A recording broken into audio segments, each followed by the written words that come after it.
Yeah, Anuradha, we can start. I'm so sorry.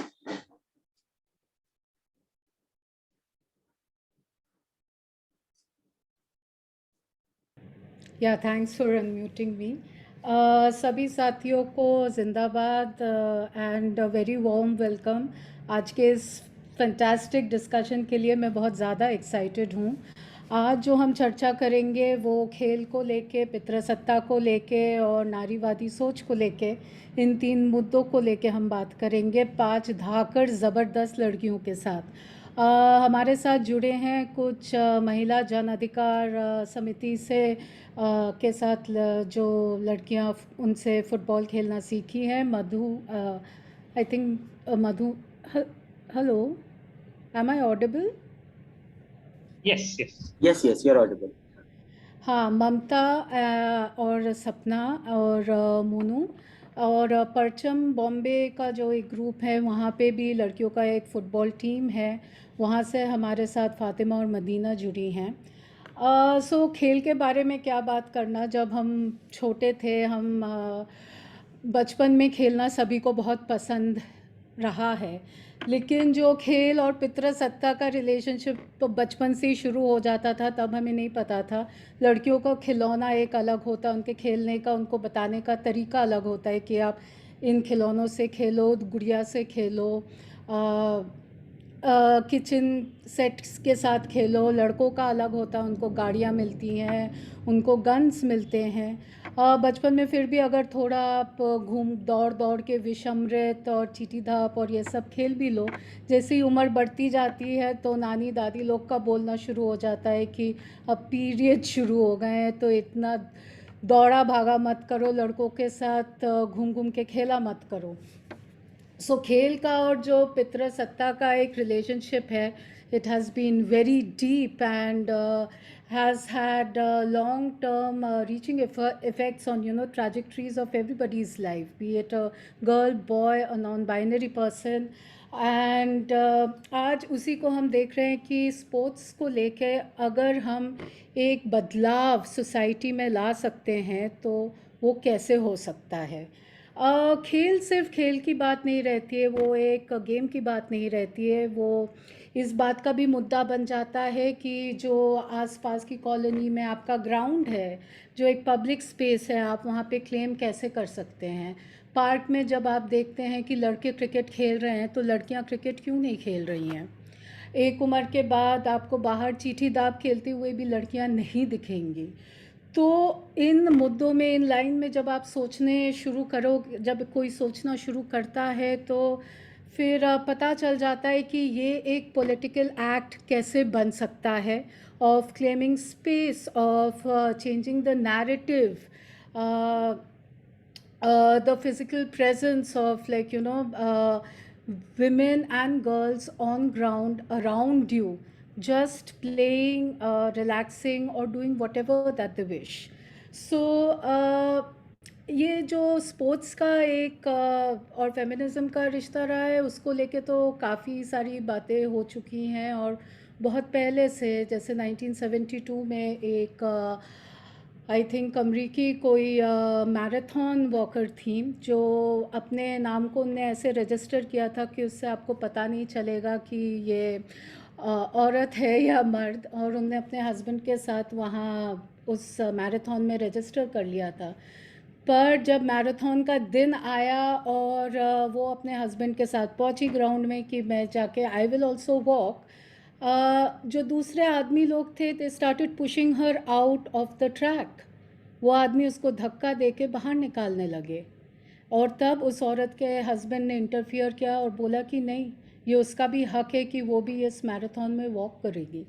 तो ऐसे ऐसे शुरू हुआ है। जो आदमियों को एज अ गिवन मिलता है, जिस चीज़ के लिए लड़कों को, आदमियों को कभी कुछ कॉन्टेस्ट नहीं करना पड़ता है, एक इतनी छोटी सी बात कि एक मैराथन हो रहा है और उसमें एक औरत वॉक कर सकती है कि नहीं, उसके लिए भी आपको लड़ना पड़ेगा। यही फेमिनिज़म का एक मूवमेंट रहा है और यही एक रेजिस्टेंस का तरीका रहा है। सो फुटबॉल का मुझे नहीं पता कि आप लोग को सबको यहाँ पे पता है कि नहीं कि हाल ही के दिनों में रुक्मिणी सेन ने एक शॉर्ट फिल्म बनाई है, इट्स अ गोल करके, जहाँ पे ये जो आज हमारे साथ हैं ममता, सपना और एमजे के साथ ही उनका जो काम रहा है राजस्थान में कि वो लड़कियों को, मतलब एक विलेज की लड़कियों को उनको मोबिलाइज़ करके किस तरीके से उनको इन्वॉल्व किया है गेम में, उनके फैमिलीज़ के साथ कैसे नेगोशिएट किया है फर्स्ट स्टेप से। पहली बात कि वो लड़कियों को बाहर आने दे, उनको गेम खेलने दे। दूसरी बात कि वो क्या पहन के खेलेंगी, क्या नहीं पहन के खेलेंगी, ये छोटी छोटी बात, हर एक बात पे इन लोग ने नेगोशिएट करके अपने लिए एक जगह बनाई है। और इसी तरीके से ये जो आज हमारे साथ साथी हैं, ये पितृसत्ता को चुनौती दे रही हैं। इसी इंट्रोडक्शन के साथ मैं ममता और सपना को इनवाइट करूंगी कि वो अपनी बात रखें। ममता, अगर हम आपसे शुरू कर सके तो अच्छा रहेगा। हेलो, मेरी आवाज आ रही है? Hello hello.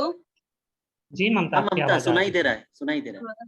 Thank you ma'am, मुझे इतना अच्छा अवसर देने के लिए, ताकि मैं अपनी बात रख पाऊँ इसके लिए। मेरा नाम ममता है और मैं महिला जन अधिकार समिति अजमेर में काम करती हूँ। और मैं अजमेर से 105 किलोमीटर दूर मेरा घर है, जहाँ पे वो भी एक गांव ही है छोटा सा। वहाँ पे भी काफी लड़कियां फुटबॉल खेलती है और एमजेएस के साथ जुड़ी हुई है।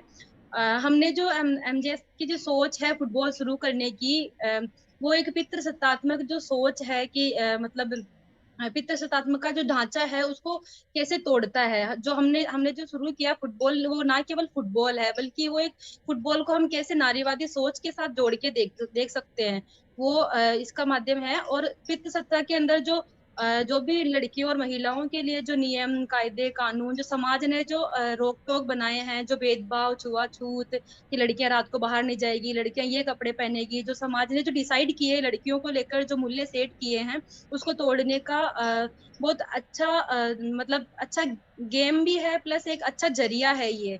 वैसे तो सारे गेम्स तोड़ते हैं, सारे गेम्स तोड़ते हैं, मतलब समाज के नियम्स को चुनौती देते हैं, पर हमको लगता है कि स्पोर्ट्स फुटबॉल जो है वो बहुत ही ताकत और पावरफुल स्पोर्ट्स है। क्योंकि फुटबॉल को ज्यादातर ऐसे माना जाता है कि ये लड़कों का गेम है, इससे लड़कियों को दूर रखा जाता है। हमने भी जब शुरू किया तो हमने काफी बात करी थी, पहले से सर्च किया था कि फुटबॉल हम शुरू कर रहे हैं तो क्यों कर रहे हैं, बाकी स्पोर्ट्स क्यों हमने देख ले। तो जो हमारे स्कूल में जो टीचर्स थे और गांव के लोग थे, उन्होंने ये बोला कि फुटबॉल ही क्यों शुरू करना, ये तो इतना महंगा गेम है, काफी एनर्जी चाहिए इसमें, खेलने खेलने वाले प्लेयर्स को भी काफी स्टेमिना होना चाहिए, इतना लड़कियों में नहीं है। तो बोले कि आप मतलब वॉलीबॉल शुरू कर लो, बैडमिंटन शुरू कर लो, कबड्डी वगैरह नॉर्मल जो है वो गांव में लड़कियां खेलती आ रही पहले से ही, वो शुरू कर लो। तो काफी लोगों ने मतलब अलग अलग अपने विचार रखे थे ऐसे, लेकिन फाइनली फिर ये हुआ कि हम फुटबॉल ही शुरू करेंगे, क्योंकि हमको जो है वो समाज में बदलाव देखना है। मतलब एक लड़कियां एक लेवल तक खेले, नेशनल और स्टेट खेले, इंडिया टीम में खेले, वो तो है ही, लेकिन हम समाज में कैसे इसके जरिए बदलाव देखना चाहते हैं। जैसे हमने शुरू किया फुटबॉल, तो हम फुटबॉल के साथ साथ और भी अलग अलग चीजें करते हैं। तो मतलब मेरा अगर गवर्नमेंट से भी अगर मतलब होता है कभी कि अभी फुटबॉल अभी शुरू किया हालांकि राजस्थान में, तो मेरा ये भी है गवर्नमेंट से कि फुटबॉल मतलब कोई सा भी गेम हो, लेकिन गेम के साथ साथ कुछ और डेवलपमेंट की चीजें रखनी चाहिए। जैसे जेंडर पे बात नहीं होती स्कूलों में और हर जगह पे, और उनके मतलब व्यक्तिगत डेवलपमेंट पे कुछ भी बात नहीं होती है, उनको कैसे बिहेव करना है, उनके मतलब व्यक्तिगत क्या चेंजेस हो रहे हैं उनके ऊपर कैसे बात करनी है, या उनको मतलब कहाँ से वो सुविधाएं ले सकते हैं, कहाँ पे जाके अपनी हेल्प मांग सकते हैं, उनके लिए कोई सेफ स्पेस नहीं बना हुआ हमारे समाज में और हमारे देश में। तो मतलब ये है कि एक मतलब कोई भी स्पोर्ट्स हो, वो एक मतलब बहुत अच्छा स्पेस क्रिएट करता है लोगों के लिए, और लड़कियों के, खासकर लड़कियों के लिए, जहाँ पे वो अपनी खुल के बात रख पाए। तो हमारे यहाँ पे मतलब लड़कियां काफी अच्छे से अपनी बात रखती है, और संगठित होकर कुछ भी बात हो, चाहे उनको अपने गांव की बात हो या उनको स्पोर्ट्स सामग्री किसी से मतलब लेनी है, तो वो पंचायत वगैरह में सब जगह वो अपनी बात खुल के रखती है, और वो सब लड़कियां संगठित होकर जाती है, तो उससे काफी फर्क पड़ता है लोगों को। और मतलब जो प्रशासन है उसको भी काफी फर्क पड़ता है, क्योंकि एक एक दो जनों की बात से कोई सुनता नहीं है। तो अगर आप वही संगठित होकर ज्यादा संख्या में लड़कियां जाती है तो वो सुनते हैं लोग उस बात को। और साथ ही मतलब जो फुटबॉल खेलते हैं, फुटबॉल के साथ साथ हम अलग बहुत सारे तरह के तरीके से उनके साथ मीटिंग्स करते हैं, बात करते हैं, चर्चाएं करते हैं। तो लड़कियों ने भी अपने घर परिवार में भी परिवार वालों की भी सोच बदली। पहले जहाँ पे लोग बोलते थे कि नहीं तुमको निक्कर पहन के नहीं जाना, तो शुरू शुरू में लड़कियां जो लहंगा होता है वो पहन के आई थी, फिर बाद में धीरे धीरे वो लेगी पहन के आ रही थी, लोवर पहन के आ रही थी, फिर धीरे धीरे वो शॉर्ट्स में अलाउ किया। तो वो सब चीजें मतलब धीरे धीरे बदलाव होएगा। लेकिन हम लगातार हमारी सोच पे, समाज की सोच पे जो बनी हुई है उस पे कैसे काम करें, उसको भी सोचना चाहिए हमको। तभी जो जो एक पितृ सत्ता और जो सोच बनी हुई है लोगों की कि नहीं ये लड़कियां नहीं कर सकती और ये काम तो सिर्फ लड़कों का है, और या फिर लोगों को लगता है कि नहीं मतलब हम जो सोच रहे हैं वो सही है और जो मतलब छोटे हमारे से छोटे सोच रहे हैं वो गलत है। तो उस चीज को थोड़ा मतलब देखना चाहिए कि, और हमको भी इसको सोचना चाहिए कि हमारे बड़े बोल रहे क्या सच में ये बात सही है, या फिर हम क्यों नहीं सोचते उस पर बात क्यों नहीं करते। अगर वो सही बोल रहे तो भी हम सवाल क्यों नहीं पूछ रहे कि ये क्यों हमारे लिए सही है और ये क्यों हमारे लिए गलत है। तो मतलब हमारे फुटबॉल से ओवरऑल हमको ये डेवलप देखने को मिला है कि लड़कियां मतलब है ना अपने घर में अपनी बात रख रही है, चाहे कुछ भी हो सही या गलत उस पे वो तर्क वितर्क कर रही है।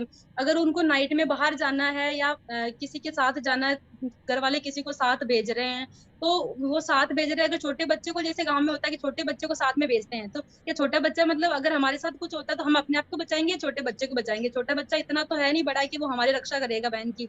तो मतलब ये सब चीजों पे हमको सोचना चाहिए कि अगर छोटे बच्चे को भेज रहे हैं कि छोटे बच्चे से डर के लोग मतलब हमारे साथ कुछ गलत नहीं करेंगे, हमारे साथ छेड़छाड़ नहीं करेंगे क्या। तो जो हमारे सोच, हमारे समाज और परिवार की जो सोच बनी हुई है इस पे लगातार बात करने की जरूरत है। तभी धीरे धीरे ये जो सोच है ये कम होएगी। शायद रोक टोक जो है लड़कियों पे और महिलाओं पे ये कम होएगी। ऐसा नहीं है कि लड़कों पे रोक टोक नहीं, लड़कों पे भी बहुत सारी रोक टोक है, बहुत सारी पाबंदियां हैं। लेकिन एक जो बराबरी का लेवल है वो लड़कों का थोड़ा ऊपर है, लड़कियों का थोड़ा कम है। तो हम चाहते हैं कि हमारे फुटबॉल के जरिए जो जो भेदभाव है, जो धर्म को लेकर, जो धर्म धर्म और रीति रिवाज इन सबको लेकर जो रोक टोक है वो मतलब इतना ना हो। मतलब जितना समानता और समता समानता लड़कों को मिल रही है कम से कम उस लेवल पे तो लड़कियां आए कि वो अपने हक के लिए बात कर पाए, अपने आप के लिए, अपने सपनों के लिए वो लड़ पाए कि नहीं मुझे ये करना है, मुझे ये बनना है। तो इन सब चीजों पे बात कर पाए। और समाज अभी धीरे धीरे मतलब ऐसा भी है कि जहाँ पे हम फुटबॉल शुरू कर रहे हैं, मतलब है पहले से ही, तो वहां पे हम ये भी देख रहे हैं कि जो घर वाले और समाज वाले लोग हैं वो पहले तो थोड़ा मतलब बहुत ऐसा होता था कि मतलब लड़कियों को बाहर भेजना तो हमको 10 दिन से प्रोसेस चलाना पड़ता था कि आपके घर में किससे बात करनी है, कौन मुखिया है आपके घर में, उनसे बात करने से आपके घर वाले मान जाएंगे। और लड़कियों को भी पहले से बताना पड़ता था अपने पेरेंट्स को, इनको घर घर में देखना पड़ता था कि कौन कौन हमारे सपोर्टिव है, जिनसे हम अपनी बात रखें ताकि वो हमको भेज दें।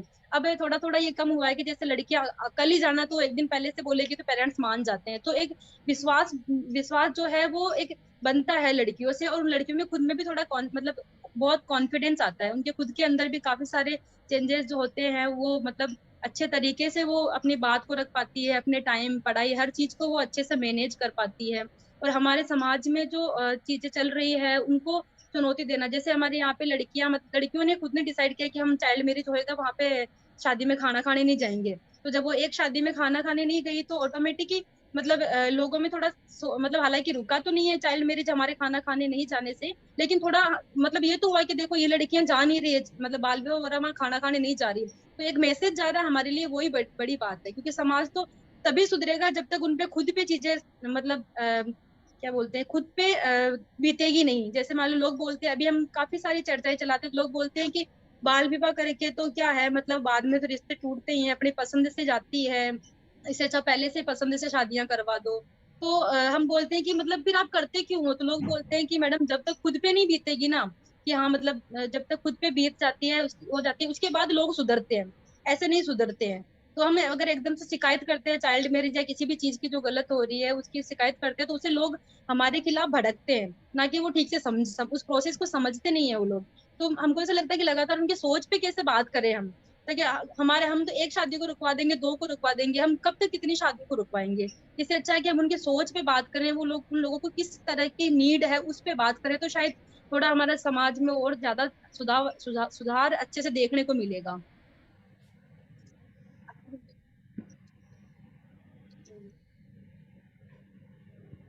शुक्रिया शुक्रिया ममता। सपना। Thank you ma'am. तुम कुछ बात रखना चाहोगी? सभी को नमस्ते। मैं सपना, मैं महिला जन अधिकार समिति से हूँ और मैं महिला जन अधिकार समिति से 8 साल से जुड़ी हुई हूँ। और मैंने फुटबॉल 6 साल, मतलब जब इन्होंने स्टार्ट किया था फुटबॉल तभी से मैं जुड़ी हुई हूँ। मैं अपनी टीम की कैप्टन भी हूँ। और इसके साथ ही मैं ममता दीदी की बात में ये ऐड करना चाहती हूँ कि हमने पितृसत्ता को ऐसे चुनौती दी है, जैसे घर पे अगर हमारे कोई फैसले लेने हो, हमारे हमसे रिलेटेड कोई फैसले लेने हो, तो हमारे भाई रहता है, हमारे पापा रहता है, उन्हीं का जो फैसला होता है वो लास्ट डिसीजन होता है।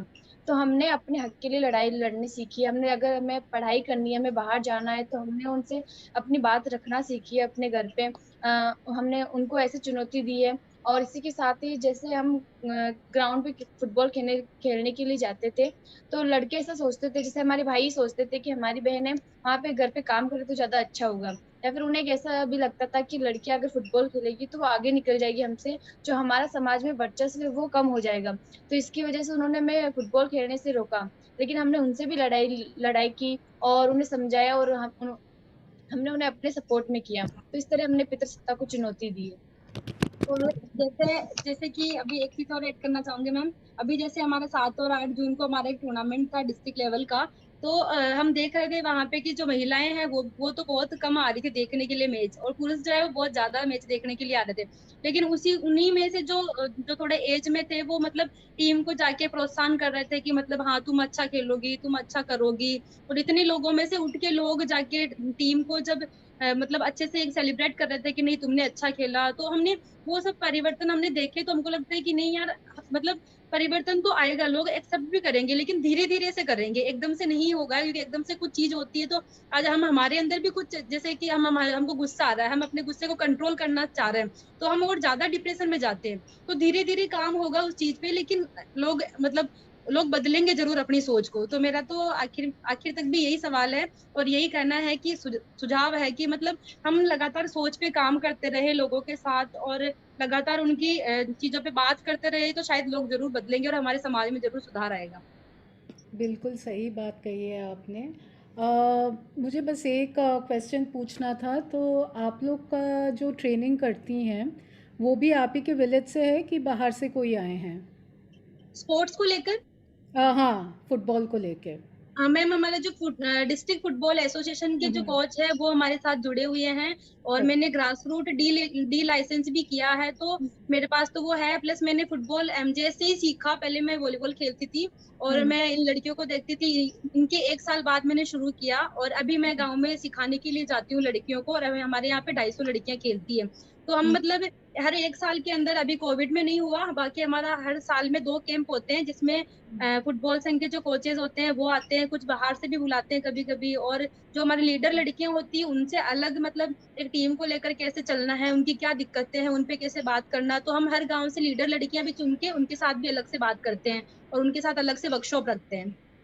ठीक है, बाकी जो मुद्दे हैं हम जब डिस्कशन होगा तब हम उसको लेके बात करेंगे। अगला मोनू तुम ऑनलाइन हो और तुम क्या अपनी बात रख पाओगी?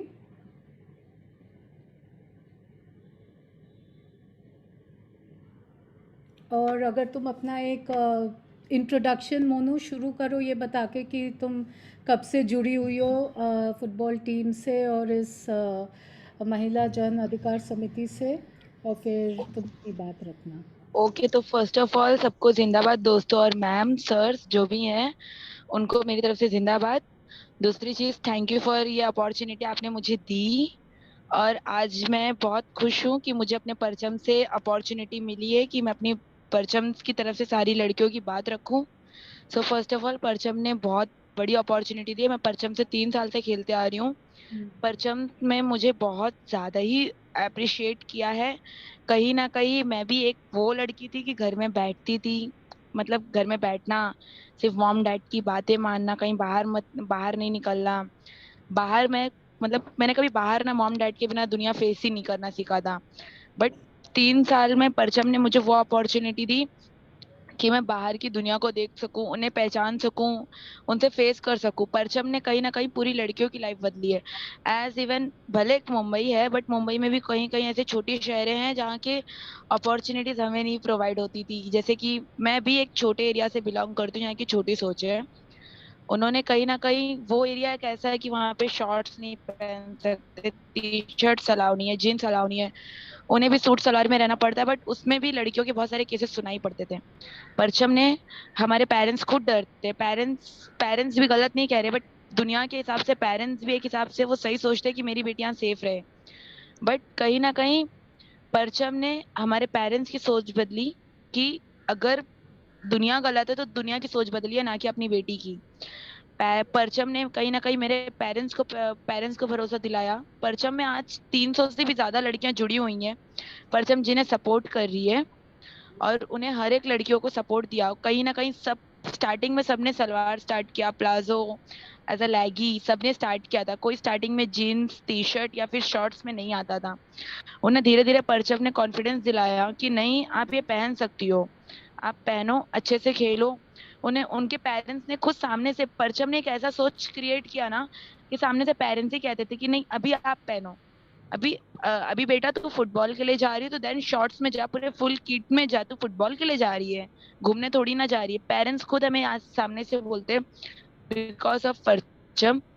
परचम बहुत सारे कैंप अटेंड करती है, बहुत सारे कैंप रखती है, उसमें लड़कियों को फुटबॉल तो सिखाती है, बट उसमें मे बी उनको वो बोलते हैं ना कि हम अपने आप को सेफ कैसे रख सकते हैं, प्रोटेक्ट कैसे रख सकते हैं दुनिया को। परचम कहीं ना कहीं वो भी एक सेशंस लेती है, और वो भी हमें टीच करती है। वो हमें एक ऐसा टीच करती है कि मे बी कि आप कितना अच्छे से एक दूसरे को प्रोटेक्ट कर सकते हो, हमें कौन से टाइम पे क्या बोलना चाहिए, कौन से टाइम पे क्या नहीं बोलना चाहिए, हमें दुनिया के साथ कैसे रहना चाहिए, हम कैसे अपने आप को सेफ रख सकते हैं। परचम ऑल इवन हर एक लड़कियों को सेफ, प्रोटेक्ट और कॉन्फिडेंस देती है। ठीक है। फातिमा और मदीना, परचम से अगर आप इस कॉन्वर्सेशन को आगे ले जाना चाहे कि परचम। जी हाँ हाँ। तो जब परचेज स्टार्ट हुआ था तो परचेज की अ, सोच जो मदीना, वॉइस क्लियरली नहीं आ रहा है, थोड़ा जोर से अगर तुम बोल पाओ तो।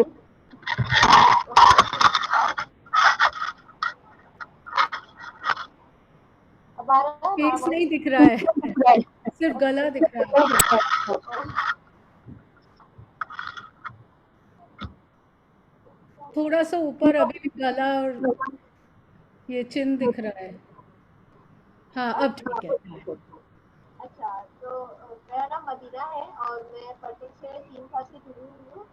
और जैसे मोनू ने वॉल्यूम बोला थोड़ा जोर से हो सकता है, क्योंकि जोर से वॉल्यूम शायद सबको सुनाई नहीं दे रहा है।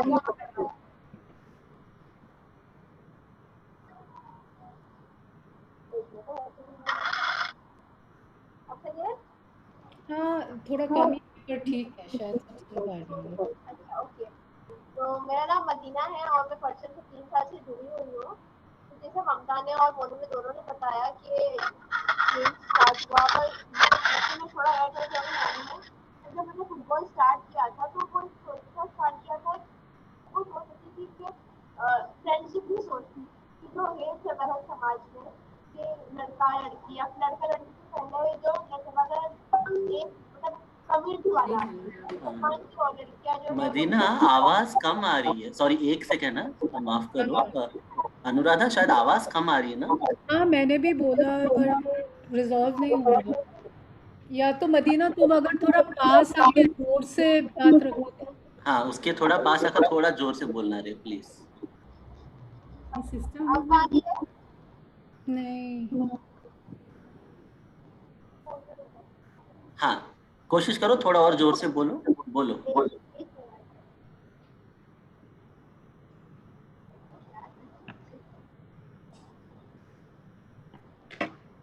एक मिनट। हाँ, हाँ,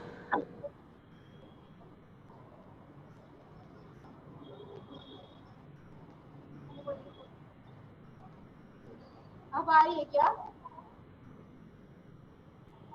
जी मदीना, थोड़ा सा जो स्क्रीन है ना उसको अपनी तरफ करेंगे ताकि आपका मुंह दिख जाए, आपका मुंह नहीं दिख।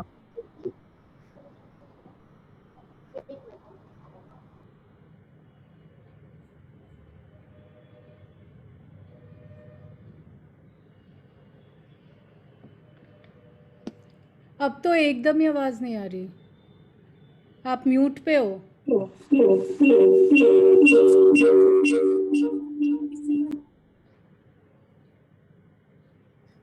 एक काम कीजिएगा मदीना, जो अभी जुड़े हैं ना आप फातिमा के मोबाइल से, उसी को ऑन रखिएगा, दूसरे वाले को ऑफ कर दीजिए।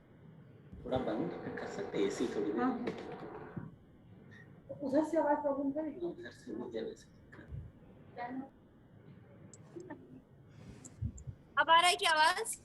हाँ जी बढ़िया। हाँ हाँ, तो मैं बोल रही थी कि जो परचम है वो स्टार्ट, हाँ, तो फुटबॉल जब हमने स्टार्ट किया तो हमने वो सोच के साथ स्टार्ट किया। अब आवाज आ रहा है मेरा बराबर? हाँ हाँ एकदम। तो वो एक सोच से स्टार्ट किया था कि जो हम देखें हमारे कम्युनिटी में कि जो मुसलमान लड़कियां या जो हिंदू लड़कियां उनका आपस में दोस्ती नहीं है, तो हमने सोचा कि वो दोस्ती को हम कैसे बढ़ाएं। तो मतलब कैसे स्टार्ट की, तो हमने फुटबॉल इसलिए स्टार्ट किया था कि हम वो दोस्ती पे ज्यादा काम कर सके, और जो नफरत है हमारे समाज में चल रही है हम उस पे क्योंकि हम देखते आते हैं कि हमेशा से हम लोग नफरत को बहुत जल्दी देख लेते हैं, पर दोस्ती कब बढ़ती है। तो वो गेम जो था, जैसे ममता ने बोला कि वो गेम हमने स्टार्ट किया था क्योंकि सब यूनिटी वाला था, तो वही कि वो जो गेम है वो टीम गेम है। तो टीम गेम में क्योंकि आप हर एक चीज हमेशा एक दूसरे पे डिपेंडेंट होते हैं, तो क्योंकि अगर आगे वाला नहीं खेल, पीछे वाला नहीं खेल रहा, तो आगे वाला खेल नहीं पाएगा, उसके पास बॉल नहीं जाएगा। तो वही हम उसी चीज का एग्जाम्पल हमारी डेली लाइफ हम कैसे देख सकते हैं। तो अगर हम सोचते बैठे कि नहीं, मेरी जिम्मेदारी है वो मेरा है और मेरे को कुछ लेना देना नहीं हिंदू लोग से या मुसलमान जो मेरी कम्युनिटी में, जो उनसे बात नहीं करना है, क्योंकि लोग तो नफरत फैलाते हैं, पर हम अगर उसी नफरत को अपने में ले लेंगे तो हम भी वही है और वो भी वही रह जाएंगे, और फिर हम सिर्फ ब्लेम करते रह जाएंगे। तो वो सोच को चैलेंज करने के लिए कि कैसे हम सारी मिक्स कम्युनिटी को, डाइवर्सिटी हम अपने टीम में ला सके, तो वो सोच के साथ फुटबॉल हमने स्टार्ट किया था कि हिंदू लड़कियां भी आज हमारे टीम में है, और उतनी ही गहरी दोस्ती है जितनी अगर एक जैसे मेरी और फातिमा की अगर हम दोस्ती माने गए, तो जितनी गहरी हम दोनों की दोस्ती है उतनी गहरी मेरी दूसरे वो टीम के साथ मेंबर्स के साथ भी है, भले से वो अगर हिंदू है या मुसलमान या कोई और कम्युनिटी के है। तो वो ये सोच के साथ हमारा फुटबॉल का प्रोग्राम स्टार्ट हुआ था। और फातिमा को कुछ ऐड करना है? नहीं। ओके, तो ये वाला कोई पता है, बोली वो लगी। तो जैसे कि हमने स्टार्ट किया था 2013 से, तो हमारे पास जो लड़कियां स्टार्टिंग से आ रही थी, तो वो मतलब अपने पेरेंट्स को झूठ बोल कर आती थी, मतलब पेरेंट्स हमें उनको आने नहीं देते थे। तो कोई बोलता था हम क्लास का बोल के देते थे, कोई सिलाई मतलब क्लासेस का बोल के, ऐसे ऐसे वो खेलने के लिए आते थे। जो उनके अंदर जो मतलब जो जज्बा था लोगों को बदलने का, सोच को बदलने का जो वो था, तो पेरेंट्स को मतलब झूठ बोल के आते थे। और फिर ऐसे जब कुछ साल बीतते जा रहे, तो वैसे लड़कियां हमारी इसमें से मेजोरिटी कम होती है। मतलब जब किसी के पेरेंट्स देख लेते थे खुले ग्राउंड पे इनकी लड़कियां खेल रही है, तो पेरेंट्स उनको वहां से निकाल देते थे। तो अब धीरे धीरे हम मतलब इस टीम जो लास्ट टीम थी, तो उन्होंने धीरे धीरे और भी अपनी इस प्रोग्रेस को आगे बढ़ाया, और बच्चों के साथ हमने और फुटबॉल के लिए और दूसरी जगह हम जाते थे मोबिलाइज करने के लिए, और बच्चों को हम अपने ग्रुप में लाते थे, और ऐसे हमारे पास कितने 300 बच्चे जमा हो गए। और इसी जरिए मतलब जो हम जहाँ पे रहते हैं, जैसे हम मुमरा में रहते हैं, और मुमरा में देखा जाए तो यहाँ पर के जो स्कूल्स और जो कॉलेजेस होते हैं, वो ऐसी बिल्डिंग्स के बीच में, और कोई गली के अंदर ऐसे कॉलेज और स्कूल्स होते हैं। तो जो एक्चुअली जो पढ़ाई का एनवायरनमेंट रहता था, जैसे कि अगर बिल्डिंग्स के सामने कॉलेज और स्कूल्स है, तो वहाँ का जो एनवायरनमेंट, वो पढ़ाई वाला एनवायरनमेंट हो ही नहीं पाता था। बच्चों से एकदम डिस्टर्ब हो जाते थे कि मतलब सामने कुछ और हो रहा है और पढ़ाई हो ही नहीं पाती थी। तो एकदम बच्चों की जो उनकी एजुकेशन क्वालिटी एकदम से डाउन हो जाती थी। उनको मतलब पढ़ाई में एकदम इंटरेस्ट नहीं रहता था, और वो एकदम पढ़ाई से इतना दूर भागते थे, और जब मतलब उनको पढ़ने का दिल भी नहीं करता था, और जब कुछ एग्जाम्स या कुछ ऐसा कुछ होता था तभी वो बुक्स खोलते थे, वरना वो कभी बुक्स को खोलते ही नहीं थे। तो ऐसे हम एक प्रोग्राम चलाते हैं, सूटकेस लाइब्रेरी।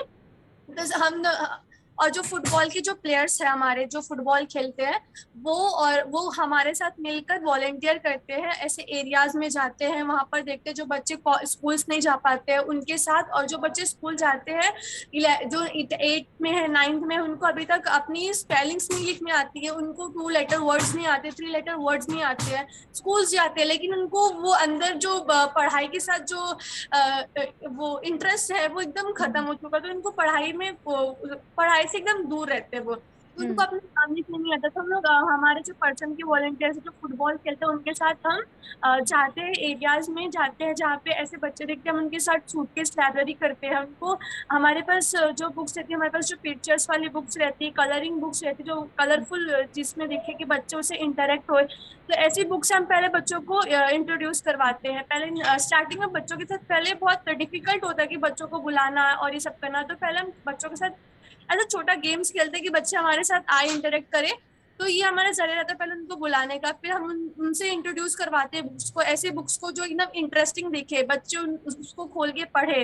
तो वो बुक्स हम उनको दिखाते हैं, उनसे इंट्रोड्यूस करवाते हैं। तो और ऐसे हम देखते हैं कि बाद में ऐसे हमारे आउटपुट दिखता है कि और भी बच्चे हमारे साथ आ रहे हैं, जुड़ रहे हैं, और बच्चे हमारे साथ होते हैं, मिलते हैं और पढ़ाई करते हैं, उनका इंटरेस्ट थोड़ा थोड़ा उस चीज में जागता है।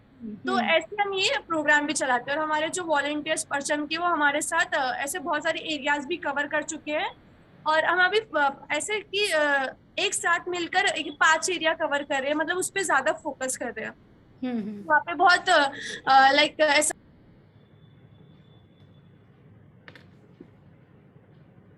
म्यूट हो गई है मदीना। सॉरी तो यहाँ पे एजुकेशन क्वालिटी एकदम डाउन है, तो हम चाहते हैं कि ताकि एजुकेशन क्वालिटी थोड़ा हाई हो, तो इस वजह से प्रोग्राम को आगे चलाते हैं। नहीं, दैट इज़ वेरी इंटरेस्टिंग। तो आप लोग ऐसा कर रहे हैं कि खेल के ज़रिए एक डायलॉग का स्पेस क्रिएट कर रहे हैं, जहाँ पे जा के आप लोगों को, मतलब ये एजुकेशन, ये सूटकेस लाइब्रेरी एक बहुत नायाब तरीका है कम्युनिटी के साथ काम करने का। सो ये सारी बातें अभी हम डिस्कशन में लाएंगे। सो अभी तक इन जो हमारे साथी 5 साथी हमसे जुड़े हैं, उनसे बात करके जो लगा कि ये जो खेल है वो एक माइक्रोकॉस्म है, एक छोटी सी अपनी दुनिया है, जहाँ पे ये जो पिच या फुटबॉल ग्राउंड हो जाता है, वहाँ पे हमारे सोसाइटी के सारे एलिमेंट्स ही वहाँ पे इंटरैक्ट करते हैं। वो आपका जात हो, धर्म हो, क्लास हो, वर्ग हो, जो भी हो, सारी जो चीज़ें आप बुरी अच्छी जो भी हमारे आसपास है, जब हम खेलने जाते हैं, जो क्रिकेट का पिच होता है या जो फुटबॉल का ग्राउंड होता है, वहाँ पे भी ये सारे डायनामिक्स हमको देखने को मिलते हैं। तो मैं ये पूछना चाहूँगी सभी से, मतलब कोई भी इसको जवाब दे सकता है कि ये जो एक कास्ट का, एक जो जात में, क्योंकि जात में छुआछूत का ज़्यादा रहता है, और खेल में आप दौड़ रहे हैं, साथ में पानी पी रहे हैं, एक दूसरे को छू रहे हैं, और साथ में घूम रहे हैं, जा रहे हैं, आप कहीं ट्रेनिंग कैंप में जा रहे हो या खेल में जा रहे हो। जैसे कि हमको वो एक शॉर्ट डॉक्यूमेंट्री में दिखा था, शायद परचम का भी वही अपना एक्सपीरियंस रहा हो, दैट शुरू में सभी लोगों को प्रॉब्लम होता है। तो मतलब आपका, मतलब जो अगर आप ऐसे, मतलब मैं कैसे बोलूँ, जैसे आप अगर उस जात से हो जहाँ पे मतलब आप जातिवाद को लेके, आप जात के बारे में कैसे सोचते हैं, उसमें जो एक चेंज आया है ये फुटबॉल के गेम से, ये एमजेएस के साथ काम करके या परचम के साथ काम करके, वो आपका एक जो जर्नी रहा है वो कैसा रहा है?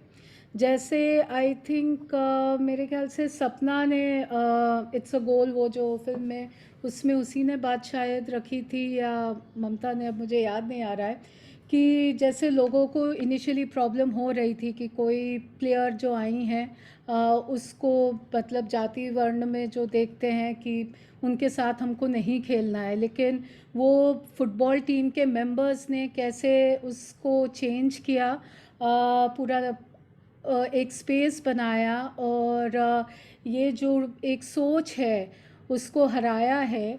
तो इसका पूरा एक क्या तरीका रहा है, कितनी कॉन्वर्सेशन हुई है, क्या बात रहा है, मैं थोड़ा जानना चाहूँगी, अगर कोई भी जो पहले बात रखना चाहे। हेलो। हाँ प्लीज़। मैं अपना बताना चाहती हूँ। हाँ। जब हमारी टीम में 2 मेंबर थे जो हरिजन थे, तो जो दीदी ने उन्हें बोला था कि आप लोग भी खेल सकते हो, तो मुझे मतलब पूरी टीम को ऐसा लगा था कि ये पता मतलब हमारी सोच भी ऐसी ही थी ना कि ये छोटी जाति से है तो इनके साथ में हम कैसे रहेंगे। हम घर में भी उनको अंदर नहीं आने देते थे, अपनी चीजें उनको नहीं देते थे कभी भी। तो हमें लगा कि टीम में ऐसे कैसे उनके साथ में खेलेंगे, उनके टच भी होते थे तो हम लोग हाथ धोते थे पहले। तो हमें लगता था कि मैच में तो कितनी बार टच होंगे तो हम कैसे खेलेंगे। तो हमें पहले दीदी पे ही गुस्सा आया था, लेकिन बाद में जब दीदी लगा कि दीदी तो मानेंगी नहीं, तो रोज खेलने आएगी अब। तो हाँ। पहले हम उनसे बहुत दूर रहते थे। जैसे टीम हमारी जीतती थी तो सब हम हग करते थे सब लड़कियों को, लेकिन उनको नहीं करते थे। तो पहले मैंने ही स्टार्ट किया था। जो मेरी टीम मेंबर थी धोनिया, वो हाँ। हरिजन थी।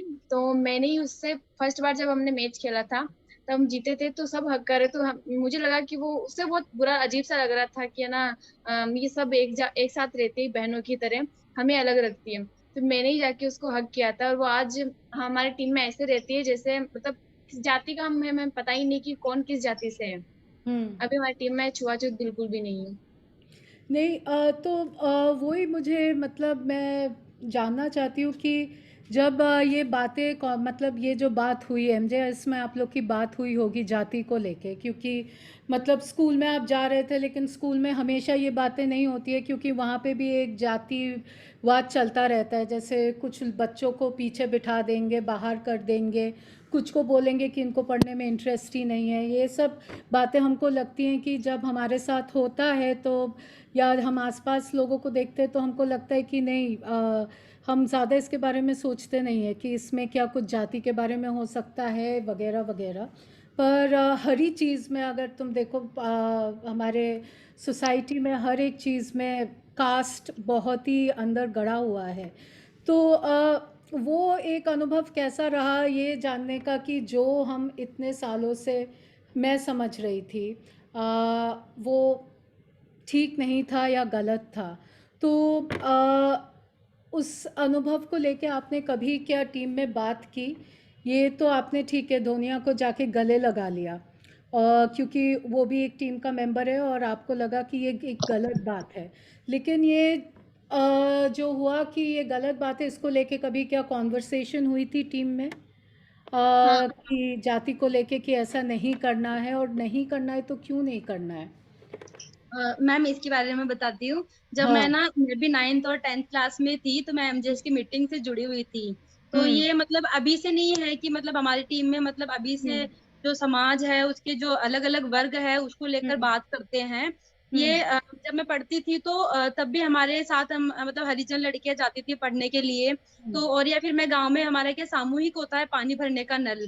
तो जब वहाँ पे पानी भरते थे ना तो मतलब ऐसा होता था कि जैसे मेरे को कोई किसी ने मतलब घड़ा ऊंचा मतलब सर पे रखवा दिया, या फिर ना मेरे घड़े के पास में से पानी भर रहे, कोई ऐसे छींटे आ गए, तो पहले मैं बहुत ज्यादा मानती थी इस चीज को। तो मतलब ऐसे मैं घर पे जाके उस पानी को ढोल देती थी और घड़े को फिर वापस से साबुन से या मिट्टी से मांज के वापस साफ करके फिर वापस जाके भरती थी। फिर ना जैसे फिर मैं मीटिंग में जुड़ती थी तो फिर धीरे धीरे ऐसे मतलब अपनी सोच पे कि हमारे समाज वाले ये भेदभाव क्यों करते हैं और ये कहाँ से आया भेदभाव। तो फिर इन चीजों पे जब बात होने लगी कि ये क्यों एक मतलब एक जातिवाद, या फिर जिनके पास थोड़ा पैसा होता है लोगों के पास, वो कैसे जो दलित वर्ग है या फिर जो गरीब लोग हैं उनको कैसे दबा के रखना चाहते हैं ताकि वो उनके अंडर में रहे और वो अपनी आवाज नहीं उठा पाए, अपने हक के लिए नहीं लड़ पाए, अपने अधिकारों के लिए नहीं बोल पाए। तो इन चीजों पे थोड़ी थोड़ी धीरे धीरे समझ बनी। हमारे संविधान को जाना कि जब हमारे संविधान में भेदभाव नहीं है और संविधान में हर तरह का मतलब बराबरी है, हर तरह का वो है, तो ये जो धर्म है वो किस तरीके से एक मतलब अपने ही वर्ग को, अपने इसे सेम कास्ट में भी जैसे होता है कि गरीब लोग कैसे अच्छे से रहते हैं और अमीर लोग कैसे अच्छे से रहते हैं, या फिर उनका दबदबा थोड़ा ज्यादा रहता है, गरीब लोगों को थोड़ा बोलने कम दिया जाता है, उनको मतलब ऐसा होता है कि हर तरह से दबाया जाता है। तो हम इन चीजों पे, छोटी छोटी चीजों पे हम बात करते हैं तो मतलब ऐसे फिर हम फिर धीरे धीरे मुझे ऐसा लगा कि यार मतलब अलग जात की हुई तो क्या हुआ, क्या अगर मैं इस जात की होती, क्या मैं इस कास्ट में जन्मी हुई होती और कोई लोग मेरे साथ ऐसे बुरा कर रहे होते या फिर मेरे साथ इस तरह का भेदभाव कर रहे होते तो क्या तब भी मैं नहीं बोलती, या फिर तब भी मैं ऐसे ही रहती क्या?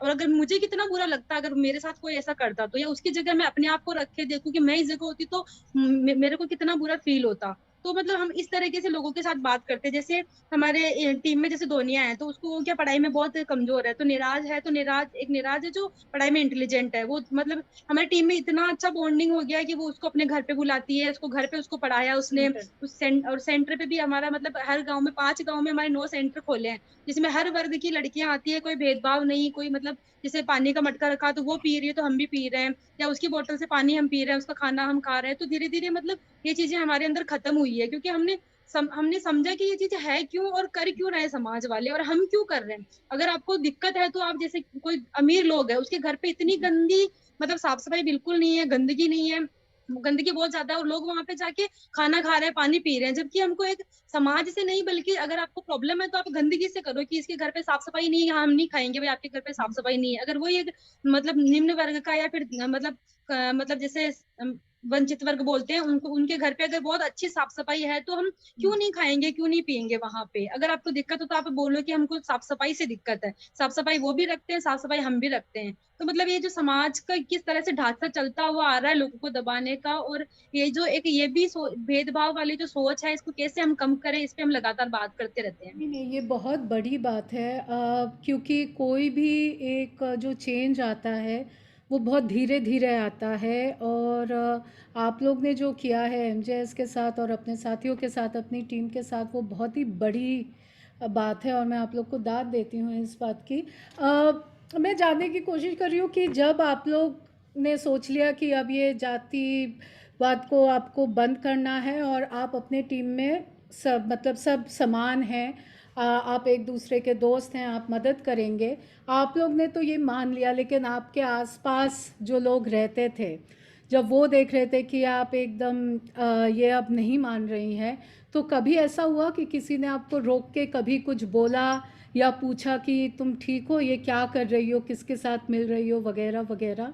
हाँ क्योंकि दीदी, फिर आपको भी जवाब देना पड़ता होगा आसपास के लोगों को ना।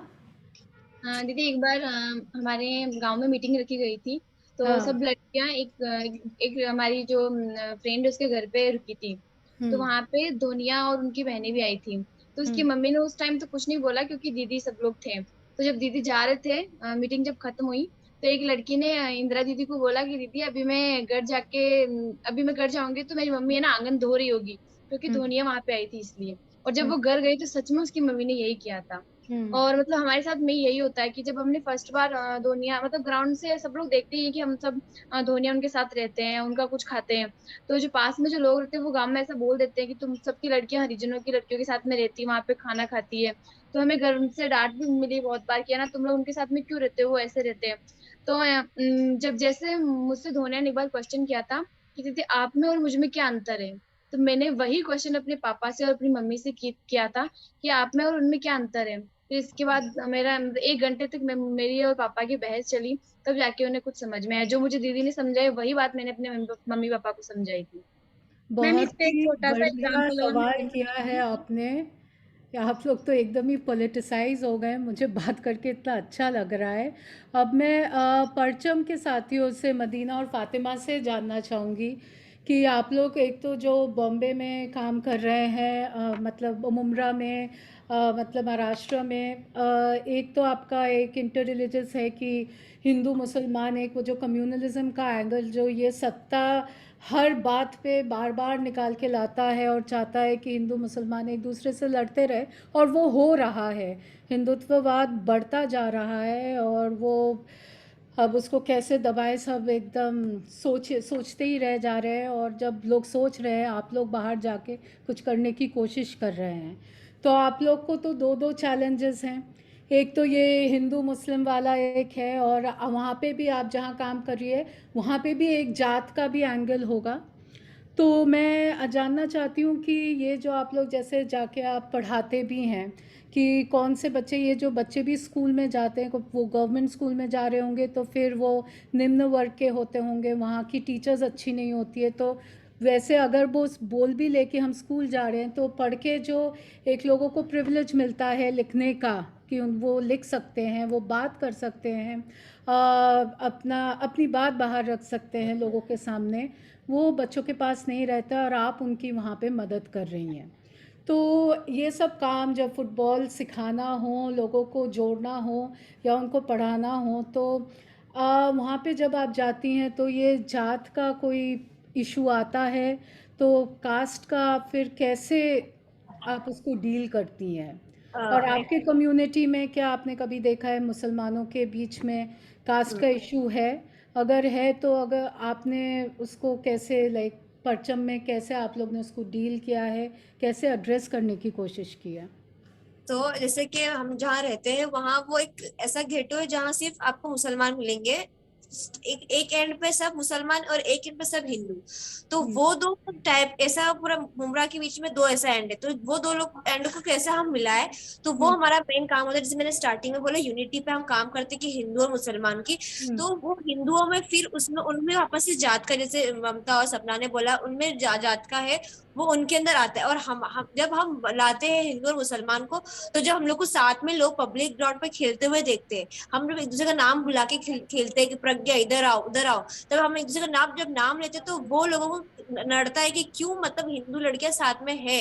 तो वैसे वैसी चीजें हुई है हमारे साथ कि जब हम पब्लिक ग्राउंड पे खेलते हैं तो लोग हमें बोलते हैं कि मेरे अम्मी जो थे वो मेरे अम्मी मुझे बोलते, जब मेरे अम्मी हम खेलते थे तो मैं खेल लेती थी, फिर मेरा जब मैं घर पे जाके मेरे अम्मी को सब बताती थी, अम्मी आज ऐसा हुआ वैसा हुआ, तो मेरे अम्मी मुझे बोलते थे कि देख मदीना तू खेल रही है सही है, पर बहुत दूसरे लोगों के साथ मत खेल। मतलब उनका मतलब था कि आप अगर आप हिंदू के साथ मत खेलो, आप इनके साथ मत खेलो। तो वो जो पिछड़ी हुई सोच है वो मेरे घर में अभी भी है कहीं ना कहीं, तो मैं थोड़ी हटके आ गई निकल के। तो वो मैं अम्मी को बोलती थी, फिर मैं अम्मी को जैसे सपना ने बताया कि उसने अपने अब्बा से पूछ लिया कि हम में और उनमें क्या फर्क है, तो मैं अपनी अम्मी को इतना नहीं पूछ लिया एकदम ऐसे, मतलब अम्मी मुझे चाटा मार देते।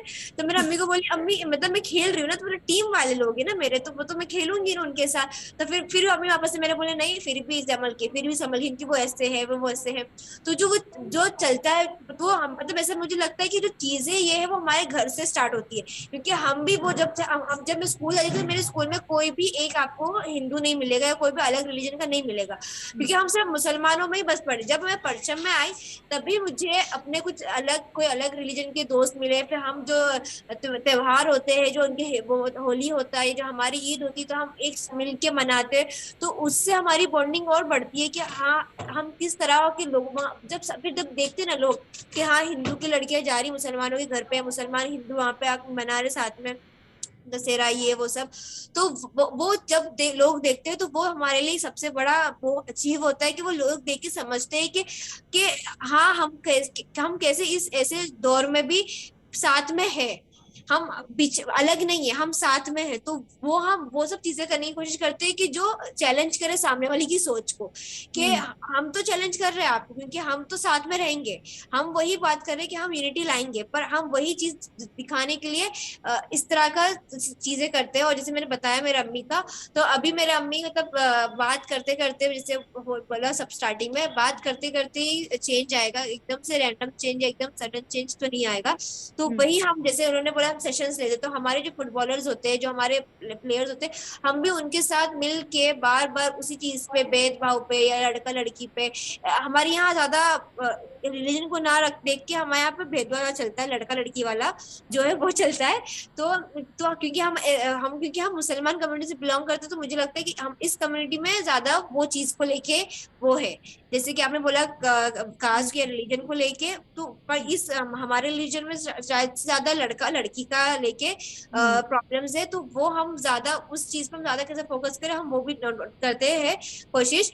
तो फिर सेशंस होते रहते हैं लड़कियों के साथ, जो हमारे लड़के फुटबॉलर्स हैं उनके साथ होते हैं कि किस तरह उनके हमेशा से हमें सिखा दिया गया है कि आप अगर आपके पास पावर है तो आप बड़े हो, तो वो पावर कैसे आता है, कौन देता है पावर, तो वो सब चीजों को लेके बातें होती है हमारे साथ। तो हम इसी चीज को लेके हम हमारे जितने बच्चे हैं उनसे बात करते रहते हैं। हाँ, नहीं तो ये पावर का एक क्वेश्चन जो आपने मतलब पॉइंट उठाया है वो बहुत ही इंटरेस्टिंग है, क्योंकि मुझे ये भी पूछना था कि आप लोग जैसे परचम के पास आए और परचम के साथ रह के काम करके आप लोग की सोच बदली। उस तरफ ममता सपना बात कर रहे थे एमजेएस के साथ काम करके, मतलब कैसे उनकी सोच बदली है। पर मैं एक चीज़ जानना चाहती हूँ कि आप लोग कैसे बदले हैं।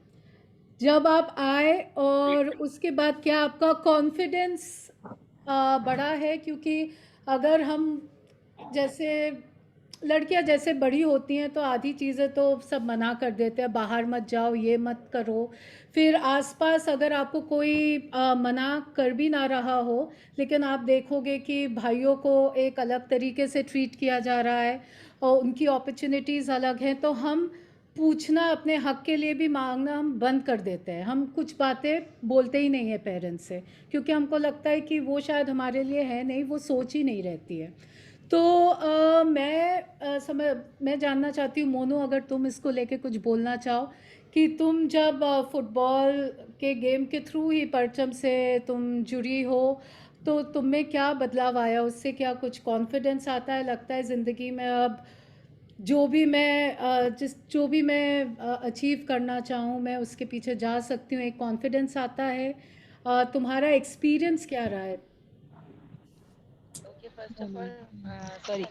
फर्स्ट ऑफ ऑल मैम की मेरे फुटबॉल में मेरे से बहुत सारे चेंजेस आई है, बट कहीं ना कहीं मैम ऐसे बता रही हूँ कि मेरे खुद के पर्सनल में मेरी बॉडी चेंजेस को लेकर कहीं ना कहीं मेरे को एक वैल्यू देकर, मतलब एक में भी उन लोग ना मेरे फिगर के बोलते थे, मैं अभी भी मोटी हूँ बट मेरे फिगर को शो आउट करते थे कि तू इतनी मोटी है, तू क्या खेलेगी। मैं बोलने का जरा सा भी कॉन्फिडेंस नहीं था कि मैं मोटी हूँ, मैं दुनिया को क्या फेस करूंगी, मेरे फ्रेंड्स इतने अलग हैं और मे भी मेरे फ्रेंड्स दूसरे कास्ट के हैं, तो मैं उनसे इतना ज्यादा, मतलब बहुत सारे इश्यूज थे मेरी लाइफ में। फर्स्ट ऑफ ऑल मेरे को मोटी होने का ज्यादा इशू था, मेरे बॉडी फिगर से बहुत होता था कि मेरी फ्रेंडशिप नहीं बनती थी पहले, कि तू इतनी मोटी है वगैरह वगैरह जो भी है, मेरा जरा सा भी कोई दोस्त नहीं होता था। बट ऐसा मैं परचम ज्वाइन हुई ना, तो सारे फ्रेंड्स का एक फोकस गया कि अरे यार तू तू ये बॉडी में भी जाके फुटबॉल खेलती है और तू इतने अच्छे प्रोग्रेस पर है, तू फुटबॉल खेलती है। यार हमने कभी अपने बॉडी का सही यूज नहीं किया, हमारी माँ तो अलाउ नहीं करती, तू फुटबॉल खेलने जाती है। उन्हें एक शॉकिंग लगा। एज अ कहीं ना कहीं परचम ने मुझे एक पोजीशन दिया अपने लाइफ में, एक लेवल दिया कि कहीं ना कहीं आज मेरे फ्रेंड्स ना मुझसे बड़ा, मतलब उनको बोलते हुए प्राउड होता है कि मोनू एक मेरी फ्रेंड है जो एक आज फुटबॉलर बन चुकी है, एक फुटबॉलर है और वो कहीं बाहर बहुत बड़े बड़े कैंप्स अटेंड करती है। परचम में एज अ परचम में मैं एक यंग लीडर की तरह हूँ कि परचम में मुझे कोई, मैं परचम के सामने से हेल्प बहुत करती, मतलब परचम को मैं चाहती हूँ ना कि कभी भी परचम को हेल्प चाहिए तो मैं वो टाइम पे खड़े रहूं उनके लिए, क्योंकि कहीं ना कहीं जब मेरा एक बुरे समय था ना तो परचम ने मुझे बहुत हेल्प किया। सेकंड थिंग रही कॉन्फिडेंस की, तो पहले मैम जैसे बता सकती हूँ कि मेरे बॉडी डेवलप की वजह से मैं कहीं कॉन्फिडेंटली बात नहीं कर सकती थी, ना मैं कॉन्फिडेंटली बात कर सकती थी और ना ही मैंने कभी कॉन्फिडेंटली किसी से मिला। मैं मिलना जिलना बहुत अलग था, कि मैं एक अलग से एक वो अलग लड़की थी ना कि मैं बस एक घर में एक कोना दे दो एंड देन मैं वहां बैठे रहूं, मुझे कोई मतलब नहीं किसी से, क्योंकि ना मुझे कोई फ्रेंडशिप करता था ना ही कुछ। बट परचम ने पूरी सोच बदली जब मैंने स्टार्टिंग में फुटबॉल ज्वाइन किया। फर्स्ट ऑफ ऑल कॉन्फिडेंस बना, जब मैंने एक दो मैच विन किया, मुझे अभी भी याद है मेरा फर्स्ट मेडल था, सेकंड सेकंड मेडल था वो मेरा, सिल्वर मेडल मैंने जब विन के करके लाया था ना।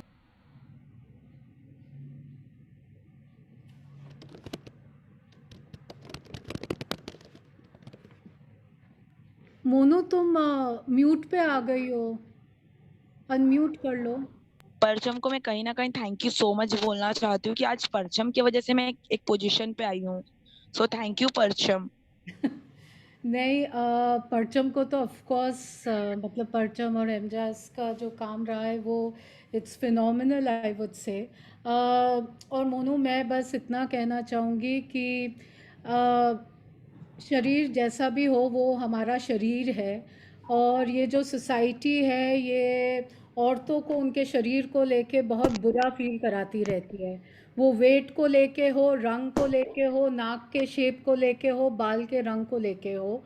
और आपको ये कि फुटबॉल में जाके आपको ये कॉन्फिडेंस दिया है, परचम में आपको ये कॉन्फिडेंस मिला है, मुझे लगता है ये नारीवाद सोच का सबसे बड़ा एक मूवमेंट रहा है कि जो भी हमारी बॉडी है उसमें कंफर्टेबल रहना और उसको ओन करना। तो मुझे लगता है सबसे बड़ी विक्ट्री वो एक होती है। एंड हाँ, मदीना और फातिमा ने भी हाथ उठाया है, तो आप लोग इसको रिस्पॉन्ड कर सकते हैं और उसके बाद हम सपना और ममता से बात करेंगे। तो मुझे बोलना था, जैसे आपने बोले कि जैसे भाई लोग रहते हैं, उनके उनकी इतनी अपॉर्चुनिटीज रहती है, उनको कुछ रोक टोक नहीं रहता है। तो ऐसा मेरा एक बड़ा भाई है। तो जब मैं फुटबॉल स्टार्ट करी थी तो मतलब मुझे फुटबॉल खेलना था और मेरी मम्मी ने मेरे भाई से पूछा तो उसने एकदम डायरेक्टली मना कर दिया। तो फिर मैं ऐसा था कि 1-2 हफ्ता मैंने कुछ इस बात पे रिस्पॉन्स नहीं करी। उसके बाद मुझे ऐसा अंदर से है कि मुझे मना क्यों किए खेलने के लिए। वो जाता है, वो क्रिकेट खेलता है, वो बाहर जाता है, रात में आता है, कुछ भी करता है, उसके लिए कुछ सवाल नहीं उठते, कुछ नहीं उठता है। बट मैं सिर्फ एक फुटबॉल खेलने के लिए उसने मना कर दिया। और मम्मी ने सिर्फ एक रीजन बताया कि लड़कियां भाग नहीं सकती है, तुम भागोगे, तुम कैसे लगोगे भागोगे। तो मतलब ये सब चीज़ों की वजह से मुझे फुटबॉल के लिए मना कर दिया। तो जब मैं फुटबॉल ज्वाइन करी, मेरे घर पे मैंने किसी को नहीं बताया कि मैं फुटबॉल खेलने जा रही हूँ। मैंने सॉक्स, शूज, फुटबॉल वगैरह सब लेके अपने दोस्त के घर पे रख दिया और मेरी मम्मी को पता नहीं कि मैं फुटबॉल खेलने जा रही हूँ। 1-2 हफ्ता मैंने कंटिन्यूसली गई। तो मेरी मम्मी को फिर ऐसा अंदाजा हुआ कि अच्छा मैं कहीं तो जा रही हूँ, उनको तो मालूम पड़ा, तो मुझे बताना पड़ा मम्मी को कि मैं ऐसे जा रही हूँ। तो मेरे भाई को पता चला तो उसको इस चीज से मतलब एकदम सख्त नफरत कि मैं उसके अगेंस्ट गई। तो मुझे बहुत मारे वो लोगों ने, मतलब बहुत मारे और मुझे बोले कि नहीं तू अब नहीं जाएगी। तो और मुझे और गुस्सा आया कि मुझे क्यों मना करा जा रहा है सिर्फ फुटबॉल खेलने के लिए। तो मतलब मुझे बहुत गुस्सा आता था। फिर भी मैं उनसे झूठ बोल के चाहती थी। बट मेरी मम्मी जो थे, मुझे मतलब मेरी डैडी जो थे वो सऊदी में रहते थे, तो वहां से वो मुझे सपोर्ट करते थे, यहाँ से मुझे कोई सपोर्ट नहीं करता था। तो मेरे डैडी बोलते थे तो मम्मी से बात होती थी, मेरे भाई को बताया नहीं जाता था कि अच्छा मैं फुटबॉल खेलने के लिए जा रही हूँ। तो फिर उसके बाद फिर मतलब ऐसा कि मेरी इतने साल से 2 साल से मैं परचम में जुड़ी हूँ। तो ऐसे अभी तक मेरे घर में पता है कि मैं फुटबॉल खेलती हूँ, बट उनको नहीं पता कि मैं फुटबॉल अभी भी खेलती हूँ। उनको इतना पता है कि मैं फुटबॉल खिलाती हूँ दूसरे बच्चों को। हम सब कोचिंग वहाँ पे कोचिंग करते हैं परचम में और बच्चों को खिलाते हैं, फुटबॉल खिलाते हैं। तो उनको ये लगता है कि मैं सिर्फ फुटबॉल खिलाती हूँ, खेलती नहीं हूँ, बट मैं खेलती हूँ। और मतलब परचम में मतलब जो परचम है मतलब हम सबके घर पे एक ट्रस्ट बनाया है कि एकदम ट्रस्ट आ चुका है। अगर हम कुछ मतलब हम अगर घर जा रहे हैं तो उनको पता है हम मतलब परचम से आए हैं और कुछ अच्छा काम करें। मतलब घर वाले पहले इस चीज के अगेंस्ट थे, बट जैसे जैसे हम चीजें बताएंगे कि हमें ऐसा हम काम करते हैं, हिंदू मुस्लिम के साथ काम करते हैं और गरीब बच्चों के साथ, जो बच्चे स्कूल नहीं जाते उन सब काम करते हैं, उनको ये सब चीजों से मतलब खुशी हुई। ये सब चीजें कि अच्छा मेरी बेटी अच्छा काम भी कर रही है। तो इस चीज से परचम से बहुत इम्प्रेस हो गए। तो ऐसा कि अभी कुछ उनको है नहीं, वो सब और आप लोग को जो मैंने मोनू से तब पूछा था, आप लोग की सोच बदली है हाँ मतलब बहुत ज्यादा परचम में आने के बाद से? मुझे लगता है कि मेरी सोच यहाँ आके बदली नहीं, बनी है। क्योंकि मैं पहले मुझे ऐसा था कि बस जो मुझे मिल रहा है मैं वही सोच लेती थी, या फिर वही मतलब ऐसे वो कुएं का मेंढक बोलते हैं, कुछ ऐसा टाइप। तो शायद पहले मैं मेंढक। हाँ कुछ तो ऐसे बोलते हैं, सोच हाँ। ऐसी थी पहले। पर जब मैं मतलब वो बाहर जब मैं निकली तो मुझे ऐसा लगा कि मेरी हर एक चीज पे कि हाँ क्या हम कैसे सोच सकते हैं और क्या क्या एक्सपेंस हो सकते हैं, कि बस एक किसने बता दिया तो उसी पे सोच लो, या उसके भी तू कुछ 10 अलग अलग सोच, उसमें से फिर क्या सही सोचे। तो मुझे लगता है मेरी परचम में सोच बदली नहीं, है बनी एक्चुअल में। कि जो रियल होता है, जो यहाँ पे जो होना चाहिए, कि हम कहाँ भेदभाव देखते हैं, हम क्यों देखते हैं, हम कभी देखते हैं, तो वो सब जो चीजें हैं वो यहाँ पे आके मुझे लगता है मेरी बनी है। तो फिर अब जब बनी है तो फिर ऑफकोर्स मैं अपने घर पे आके बताती हूँ। मेरे घर पे काफी ज्यादा लोग हैं, मेरे ऐसा लगता है कि जॉइंट है, हम ज्यादा लोग हैं। तो जब मैं एक को बताती हूँ वो 6 लोग समझते हैं। तो जो 6 लोग समझते, तो मुझे ऐसा लगता है कि ओ नाइस, मैंने आज एक के साथ 6 लोगों को भी समझाया। तो मुझे वो 6 लोग अगर वो कहीं और समझाएंगे तो वो ऐसा लगता है कि मैं कुछ अच्छा काम कर लेती हूँ, कि अपना समझ के आती हूँ एंड समझा भी देती हूँ। तो मुझे वो अच्छी वाली फीलिंग भी आती है कि हाँ मतलब मेरे एक्शन टाइप। हाँ वो सर्कल चलता रहता है। तो मुझे वो अच्छा भी लगता है कि हाँ मैं कुछ तो अच्छा कर लेती हूँ। हाँ, तो ऐसे जो मेरे पेरेंट्स, उनको लगता है कि मैं कुछ बोल नहीं सकती हूँ, मैं बहुत छोटी हूँ उनके सामने। तो मतलब जब मैं यहाँ से कुछ सुन के जाती हूँ, कुछ मतलब समझ के जाती हूँ, तो ऐसे मैं पेरेंट्स के साथ बात करती हूँ, तो वो चीज उनको मैं जो बोलती हूँ वो चीज गलत लगती है। कि उनको हर चीज मतलब उनका माइंडसेट अलग और हमारा भी अलग है। तो मैं उनसे बात करती हूँ तो उनको चीज ऐसे कि क्या गलत सीख कर आ रही है, तो क्या गलत बोल रही है, तो मैं उनके साथ बहस करने लग जाती हूँ। नहीं मम्मी ऐसा है ऐसा है, तो मैं बहुत सारे प्रूफ दिखाती हूँ। फिर उनको बोलती नहीं देखो ये बात होती है, मतलब वो हमें मतलब गलत हो जाते हैं कहीं ना कहीं। तो फिर उनको ऐसा लगता है कि अच्छा मेरी बच्ची परिचय में जाके एकदम मैच्योर हो रही है और कुछ नया नया सीख रही है, हमको भी सिखा रही है, तो मुझे इस चीज से बहुत एकदम खुशी होती है कि मैं भी कुछ चेंजेस मेरे घर पे लाती हूँ। एक्चुअली से कभी हमेशा हम देखते हैं कि जो लड़कियां होती है, हम घर पे अगर कभी कुछ बात करो तो हम लड़कियां सिर्फ सुनती रहती है, और जो बात करने वाला होता है वो हमेशा मेल होता है। तो अगर घर पे करेंगे तो अब्बा बात करते होंगे या फिर भाई बात करते होंगे, और अम्मी भी हमेशा सुनते रहते हैं। बहुत कम होते जो फीमेल्स आगे आगे लीड लेती है। तो वैसे जैसे मेरे घर पे जो मेरा अब्बा है वह बाहर रहते और हम लोग के घर में छोटा भाई है, तो बहुत मेरा प्लस पॉइंट है कि मेरा कोई भाई नहीं बड़ा वाला। तो वो तो अगर हाँ बोलना अगर होता है तो फिर बहुत हम लोग ही होते हैं। जो लड़कियां है वही हमारे घर की आगे आगे उठ के आके वही बात करती है। पर जैसे इसने बताया फातिमा ने कि जैसे फातिमा बोलती है घर पे और उसकी बात को लाइटली लेती है, क्योंकि उनको लगता है कि लड़कियां तो नहीं, लड़कियां से जो है वो हैंडल नहीं होता है, लड़की होनी चाहिए, लड़की हैंडल करने आता है। तो वही चीज है कि हम मतलब इतना हम डेवलप लड़कियों को हम करते हैं फुटबॉल के थ्रू, क्योंकि वो एक अलग ही एक्सपोजर मिलता है लड़कियों को, खेलने से ही मिलता है, उनका बात करके मिलता है, उनकी खुद की सोच बना के मिलता है, उनका खुद का कॉन्फिडेंस बढ़ता है। उनको जब जितना हम एक्सपोजर देते हैं वो उतना आगे मतलब खिलती है। जब वो हाँ। खिलती तो अपने घर पे उठ के दिखती कि हाँ मेरी बेटी कुछ कर रही है। नहीं नहीं, बिल्कुल। ममता और सपना, तुम इस टॉपिक को लेके अपना कुछ तुम रखना चाहोगे कि आप लोग में कैसा डेवलपमेंट रहा है, आप किस तरीके से बदले हैं, या आपकी सोच किस तरीके से बनी है? जी मैम, जैसे है ना पहले मतलब है ना, अभी मैं ऐसे सोचती हूँ कि अगर शायद एमजेएस हमारे गांव में या हमारे लड़कियों के साथ बातचीत नहीं करता तो शायद अभी तक मेरे 2-3 बच्चे हो जाते और मैं ससुराल में रहती, और मैं जो अपनी पढ़ाई है वो मुझे छोड़नी पड़ जाती शायद कब की।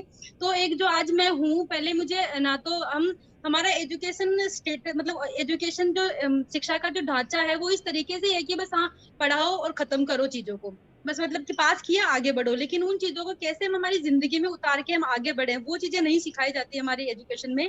तो जैसे एमजेएस से जुड़ने के बाद मतलब सारी चीजें तो जाना ही हमने, भेदभाव वगैरह जो समाज का जो ढांचा किस तरीके से बना हुआ वो तो जाना है, साथ ही मेरे पर्सनली भी बहुत सारे डेवलपमेंट हुए हैं, जिसके अंदर मतलब मेंटली सिचुएशन को लेकर तो बहुत ज्यादा हुए हैं कि मतलब मेरे को पहले हिंदी बोलना नहीं आता था, बाहर जाती थी तो मम्मी को साथ लेके जाती थी, डरती थी, या कहीं घर जैसे मैं मतलब एमजेएस से जुड़ने के बाद में 2-3 बार दिल्ली वगैरह अगर मीटिंग में गई थी तो मैंने घर पे पहले से बताया तो मम्मी को मतलब दीदी वगैरह से बात करनी पड़ी। अभी वो सिचुएशन नहीं है, अभी बस मम्मी को बताती हूँ कि मम्मी मैं वहां जा रही हूँ और इतनी लड़कियों को लेके जा रही हूँ, तो मेरी मम्मी मुझे बोलती है कि तूने मुझे पहले से क्यों नहीं बताया। मैं कहा मम्मी अब मैं खुद लड़कियों को लेके जाती हूँ तो आप मतलब अब मैं इतनी छोटी नहीं रही हूँ कि मैं अपने आप को नहीं संभाल दूसरों की भी जिम्मेदारी संभालती हूँ। मैंने कहा आप ही ऐसे करोगे तो फिर बाकी लड़कियों के पेरेंट्स मेरे पे कैसे विश्वास करेंगे। तो हर छोटी छोटी चीजों को लेकर, जैसे अभी मेरा भाई मैं जब यहाँ पे आ गई थी तो मेरे को फोन दिला दिया था और मेरे भाई के पास फोन नहीं था, तो मेरे भाई के दोस्त ने एक सवाल किया उससे कि यार तेरे घर में तेरी बहन के पास फोन है और तेरे पास फोन नहीं है। तो मेरा भाई बोलता है कि मेरे घर का माहौल थोड़ा अलग है, तू नहीं समझेगा। तो बोले क्यों? तो बोले कि मेरे देख ना बाकी लड़कियों को उनके घर वाले बाहर पढ़ने के लिए भेज नहीं रहे, मेरी बहनों को पढ़ाया ना मेरे मम्मी पापा ने, जब उनको प्रॉब्लम नहीं है मुझे प्रॉब्लम नहीं है तो तुझे इतनी क्यों प्रॉब्लम हो रही है। तो इन चीजों पे मतलब किस तरीके से, और भाई जैसे फातिमा ने इन्होंने बोला कि मेरा भाई नहीं है, ये प्लस पॉइंट है, बड़ा भाई नहीं है, ये बात मतलब अगर कि आपके पास भाई नहीं होता तब आप अपने हक अधिकारों के लिए नहीं लड़ते क्या? तब भी बोलते हैं आप अपने हक अधिकारों के लिए। तो कहीं ना कहीं लाइफ में कुछ मोड़ ऐसे होते हैं कि आपको बोलना पड़ता है अपनी लाइफ के बारे में, अपने बारे में बोलना पड़ता है। और मतलब बड़ा भाई हो या नहीं हो, वो अपने हक अधिकारों के लिए तो हमको खुद को ही आवाज उठानी पड़ेगी। अगर हम नहीं बोलेंगे तो शायद हमारे लिए दूसरा आके, हाँ मतलब ये है कि आपको अगर कोई आके बता सकता है कि आपके साथ, क्योंकि पहले मैं ऐसी थी कि जैसे घर में मम्मी बोलती थी कि बाहर मत जाओ, अभी रात को 6 बज गई बाहर मत जा, बाहर का माहौल अच्छा है। मैंने कहा ठीक है कोई बात नहीं, हम सवाल नहीं करते थे, हम ऐसे सोचते थे हमको जो लाइफ में सब कुछ मिल रहा है वो ठीक है, क्योंकि हम उस लेवल के हमारी सोच नहीं थी कि अगर ऐसा बोल रहे हैं तो क्यों बोल रहे हैं, अगर बाहर का माहौल ठीक नहीं तो उसमें मेरी क्या गलती है, बाहर के लोगों की गलती है, वो अपना माहौल चेंज करे। अगर मेरा भाई बाहर जाकर मुझे बोल रहा है कि तू बाहर मत जा, ऐसा माहौल है, कहीं ना कहीं मेरा भाई भी शायद ऐसा ही कर रहा होगा, उसको पता होगा, वो खुद ऐसा कर रहा होगा तभी तो मुझे रोक रहा है कि। तो इन सब चीजों पे हम कैसे बात करें, तो वो चीज बहुत इंपॉर्टेंट होती है।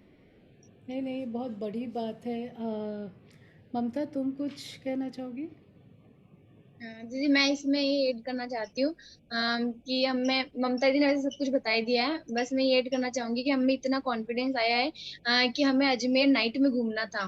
तो आज हम 5-6 लड़के अपने घर वालों से बोल के हैं कि हम अजमेर घूमने जा रहे हैं, और इंदिरा दी को हमने पहले ही बता दिया था कि हमें नाइट में घूमना है, तो हमने प्लान पहले ही बना लिया था। तो हमने आज घर वालों को मनाया है और आज हम यहाँ पे घूमने के लिए आए हैं। और ओ हमारी आधी लड़कियां जा चुकी है, हम दोनों बैठे हैं अरे अरे बहुत ही बढ़िया। बस मुझे ये भी पूछना था कि ये जो एक रवैया है, मतलब आपके अपने परिवारों में भाइयों का, चाचाओं का, पिताओं का, वो किस तरीके से बदला है? मतलब शुरू में उनको उन्हीं से क्योंकि परमिशन मांगनी होती है, ज़्यादातर माँ भी मना करती है क्योंकि पापा गुस्सा करेंगे, हाँ बोलेंगे कि नहीं तुम्हारे फूफा नहीं जाने देंगे इसलिए तुम मत जाओ।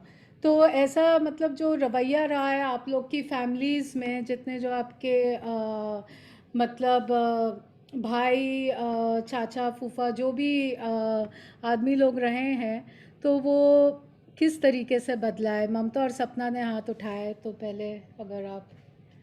मैम है ना, मतलब हमको देखो हमारे घर की रणनीति जो होती ना कि कौन ज्यादा पावरफुल है, जैसे अभी फातिमा ने बोला कि पावरफुल लोग जो होते हैं वो ज्यादा वो करते हैं, तो हमको वो चीज समझना पड़ेगा कि हमारे घर में कौन पावरफुल है और घर में से ही कौन लोग हैं जो हमको सपोर्ट कर रहे हैं, जिनसे हम अब हमारी हर बात बोल सकते हैं। हम हमारे अंदर क्या चीजें चल रही है, हमारे दुख सुख, हमको क्या चाहिए क्या नहीं चाहिए, हम वो चीज बोल सकते हैं। तो घर में, हर घर में कोई ना कोई एक ऐसा बंदा होता है जो अपन को सपोर्ट करने वाला मिलता है, और अगर नहीं भी मिलता तो अपन बना लेते हैं उसको। तो मतलब हमने भी हमारे घर में, जैसे मम्मी है, भाई है, मैं कभी कभी कुछ चीजें होती है कि मुझे मम्मी से झूठ बोलनी पड़ती है, लेकिन कभी कभी कुछ चीजें होती है मैं मेरी लाइफ की हर चीज मैं अपने भाई को बताती हूँ, ताकि कल ना मेरे पीठ पीछे कुछ भी हो मुझे, या मुझे कुछ भी, मान लो अगर मैं बाइक चला के जा रही हूँ तो मेरा एक्सीडेंट भी हो जाए, तो मतलब मम्मी को ऐसा नहीं लगे कि यार हम, या फिर दूसरे लोग मम्मी को बोले तो मम्मी को ऐसा नहीं लगे कि यार ये बात तो मेरी बेटी ने मुझे बताई नहीं, मुझे मेरे से छुपाई। तो मतलब हर चीज बताना, और घर में अगर शायद मैं किसी को बता के रखूंगी तो शायद कोई ना कोई डील कर लेगा उस चीज को। तो ये चीज मतलब होती है, और घर में मतलब अपन किसी को सपोर्टिव बना के रखते हैं तो वो उस चीज को डील कर लेता है कि नहीं मेरी बेटी क्यों नहीं जाएगी, जाएगी जब ये कर लड़का कर सकता तो ये क्यों नहीं कर सकता। तो घर में से ही इंसान आपके सपोर्ट में खड़े हो जाते हैं, तो आपको एक दुगनी ताकत मिल जाती है कि नहीं यार मेरे साथ मम्मी खड़ी, भाई खड़ा, पापा खड़ा है, तो इसकी एक ताकत मिल जाती है, तो फिर आप किसी से भी लड़ सकते हो। हाँ। मदीना, फातिमा, आपने भी हाथ उठाया था, आप इसको लेके कुछ कहना चाहेंगी? हाँ, तो जैसे इन्होंने बताया, तो मेरे जब मेरे परिचय में जुड़ी थी तो मेरा 10वीं का साल था वो, तो बोर्ड का इस साल बोर्ड होती है। तो मेरे अपने अब्बा से, क्योंकि मुझे जो वो आया था परिचय हमारे स्कूल में, और जब बात हुई इस चीज की कि हम फुटबॉल खेलेंगे लड़कियों को फ्री में, तो मुझे वो फॉर्म भरना था, तो मुझे फॉर्म लेने से पहले डर लग गया, क्योंकि मुझे ऐसा लगा कि नहीं मेरे घर पर अलाउड नहीं होगा ये चीज, क्योंकि मुझे नहीं पता क्यों वो मेरे दिमाग में चला, वो माइंड था या कुछ क्या था, वो क्यों चला वो नहीं पता। बल्कि मैं खेलती थी ऐसा बाहर, तो मुझे चला कि नहीं मेरा अब्बा शायद से मुझे मना कर देंगे, मैं नहीं खेलूंगी। पर सबने मुझे बोला नहीं मदीना खेल, तू स्पोर्ट्स में स्कूल में तो खेलती है। तो फिर मैंने वो फॉर्म भरा और मेरे अपने अब्बा को जाके दिखाया, अब्बा देखो ऐसा ऐसा है। तो मेरे अब्बा ने भी ऐसा कैजुअल एकदम साइन कर दिया, ठीक है तेरा 10वीं का ही साल है, वैसे भी इतना तो नहीं खेलेगी, कुछ दो दिन खिला रहे तुझे, हफ्ते में खेल लेगी, और तो मतलब इतना नहीं, तेरा 10वीं भी है तो ज्यादा पढ़ाई पे फोकस करेगी। मतलब मेरे अब्बा भी अपनी ही तरफ से थे, वो बात ही नहीं वो मेरे अब्बा के बीच में कि मतलब मैंने कुछ सोचा इसके बारे में, या मैंने एकदम फोकस था क्या। मुझे भी थोड़ा खेलने का मन था, पर मेरा डर ज्यादा था कि नहीं मेरे अब्बा मना कर देंगे। तो फिर मेरे अब्बा ने साइन कर दिए, और फिर मैं आ जाती थी। फिर मैं आगे से होके हफ्ते में बराबर 2 दिन जाऊं, हर जो भी हमारे प्रोग्राम होते हैं मैं उसमें पार्टिसिपेट करूं, या फिर जहाँ जाना होता तो मैं वहां जाऊं। तो फिर मेरे अब्बा को मेरा ऐसा इंटरेस्ट दिखने लगा कि ओ ये तो मैंने क्या साइन किया था पेपर, कैजुअली एकदम मेरी बेटी तो उसमें ही घुस गई। तो फिर मेरा अब्बा देखिए, और मेरे अब्बा बोले कि फिर मेरे अब्बा बाहर रहते, तो मेरे अब्बा मुझे कॉल पे बोलते, तो मेरे अब्बा सब सामने होते तो मेरे थोड़ा डरता है, पर मेरे अब्बा बाहर होते तो मैं एकदम अच्छे से बात कर सकती हूँ। तो मेरे अब्बा बोलते कि क्या करना है मदन, तू जब इसमें आ गया अब क्या करना है, अब क्या करना है। तो फिर मुझे अब्बा को एक ही बात बोलती है, अब्बा मुझे खेलना है, तो मुझे खेलना है। तो जैसे कि अभी मैं डिस्ट्रिक्ट लिए वो कर रही हूँ, ट्राई डिस्ट्रिक्ट लिए। तो मुझे अब जब मेरे अब्बा को कॉल करे तो मेरे अब्बा बोलते कि अब मतलब मेरे अब्बा अब मुझे आगे से गाइड करते कि देख तेरा सेहत अच्छा होना चाहिए, सेहत पे ध्यान दे, इस पे ध्यान दे, उस पे ध्यान दे। तब मेरे अब्बा बस इतने थे कि मदीना पढ़ाई करेगी, तो मेरे अब्बा ने ऐसे ही साइन कर दी कि थोड़ा फ्रेशमेंट मिल जाएगा, पूरा हफ्ता पढ़ाई करेगी तो 2 दिन थोड़ा खेल लेगी। तो मेरे अब्बा ने इस माइंड से साइन किए थे। पर अब मेरे अब्बा जो है वो मुझे गाइड करते आगे थे कि नहीं मदीना अब देखो तू खेल रही है तो तुझे कैसा रहना चाहिए प्लेयर की तरह। तो मेरे अब्बा आगे से मुझे गाइड करते कि नहीं बेटा ऐसा कर, अब तू खा अच्छे से, ये अंडा खा, इतने खा, वो खा, ये कर, एक्सरसाइज कर, जिम जा, ये कर। तो मतलब वो अभी वो वैसा चेंज हुआ मेरे घर में कि कैजुअली स्टार्ट होते होते उसमें ही घुस गए हम। तो वो मुझे अच्छा लगता है वो चेंज कि हाँ मैंने कुछ मतलब अब्बा को मैं भी डरी हुई थी बहुत स्टार्टिंग में साइन कराते वक्त, और साइन कराने के बाद मेरे बोली अब तो मैं इसमें चली गई हूँ, अब तो मैं कुछ करूंगी। तो वो चेंज मैंने अपने अब्बा में भी और मेरी फैमिली के जो लोग थे उसमें भी देखा है। फातिमा? और जैसे कि मैंने आपको बताई थी कि जब स्टार्टिंग से मैंने ज्वाइन करी थी तो मेरा कोई सपोर्टर ही नहीं था, मतलब कोई मुझे सपोर्ट ही नहीं करता था। मैंने किसी को बताई भी नहीं थी कि कोई मुझे सपोर्ट करे। अगर मैं बताती तो शायद अब तक तो मैं होती ही नहीं बच्चा में यहाँ पर। और जैसे कि मैं मतलब जब धीरे धीरे मैं आगे बढ़ते गई तो मैं मेरे मतलब मैं जैसे कि मेरा जो बड़ा भाई है वो मेरे घर में सब उसकी सुनते हैं, लाइक वो मेरा माँ और मेरा बाप दोनों है, ऐसा है। तो मतलब मेरे पेरेंट्स भी ज्यादा मोस्टली उसकी सुनते हैं। तो मतलब अगर मैं मेरी डैडी के पास जाऊंगी तो वो भी मतलब कि चलो भाई से पूछो, और मैं मम्मी के पास जाऊंगी तो बोलेगी भाई से पूछो, क्योंकि मेरे डैडी बाहर रहते हैं और मतलब उनको यहाँ का ज्यादा कुछ नॉलेज नहीं है। और जो मम्मी है वो ऐसे कि घर में रहते हैं और उनको बाहर के तने, तो ऐसे लोग बोलते हैं कि भाई बाहर जाता है उसको सब पता होगा, अगर उसको बोल रहे नहीं तो उसका मतलब कुछ रीजन होगा कि बाहर कुछ गलत है, मतलब ऐसा होता था। तो मैं सोची कि मम्मी डैडी से बात करने से अच्छा भाई को सेट करती हूँ। मीन्स कि भाई से बात करना, भाई से मतलब भाई की ऐसी ऐसी चीजों में कि उसकी वीक पॉइंट्स ढूंढती थी कि भाई कि कहाँ भाई मुझे ऐसा कि अपना दोस्त बना ले, कहाँ उससे मैं ऐसे धीरे धीरे कि उसकी फ्रेंड उसकी नजदीक तो क्लोज आ जाऊं। जैसे बहुत मतलब बहुत बहुत स्ट्रगल करने के बाद मैं धीरे से भाई के क्लोज आई हूँ। तो मतलब उससे शेयर करते भाई आज मेरी मैच थी मैं यहाँ गई थी, तो भाई बोला क्या फोटोज दिख रही, शॉर्ट्स में रहती थी तो मैं वो फोटोज दिखाती थी। एक्चुअली फोटोज जब भी फोटोज क्लिक होती थी मैं पीछे खड़े जाती थी कि मेरे पैर छुपे रहे, किसको दिखे ना कि मेरे शॉर्ट्स में हूँ। तो फोटोज में दिखाती थी तो मतलब कुछ रिएक्शन नहीं रहता था उसका, तो ऐसा खाली तो ऐसे रिएक्शन उसके रहते थे जब मैं उसको फोटोज वगैरह दिखाती थी। बट अब ऐसा है कि अगर मैं उसको कुछ बोलूं तो मतलब उसको भी ऐसे समझ में आ गया कि मैं बहुत जिद्दी हूँ, मतलब मुझे जो चीज करना है तो करना है। तो वो ऐसा हो गया मैं तो वो भी एकदम मुझसे थोड़ा बहुत हार चुका है।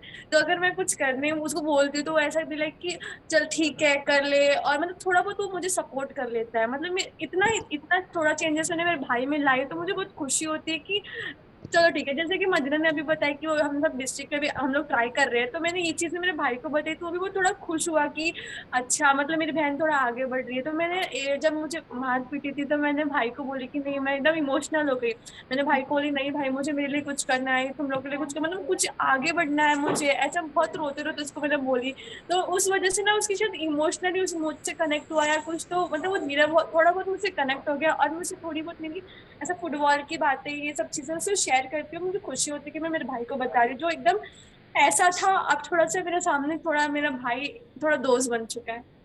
ये बहुत बड़ी बात है। मोनू तुम इसको लेके कुछ कहना चाहोगी? मोनू है क्या कि डिस्कनेक्ट हो गई?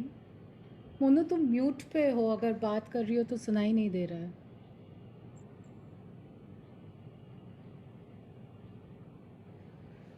आई थिंक मोनू सुन नहीं पा रही है।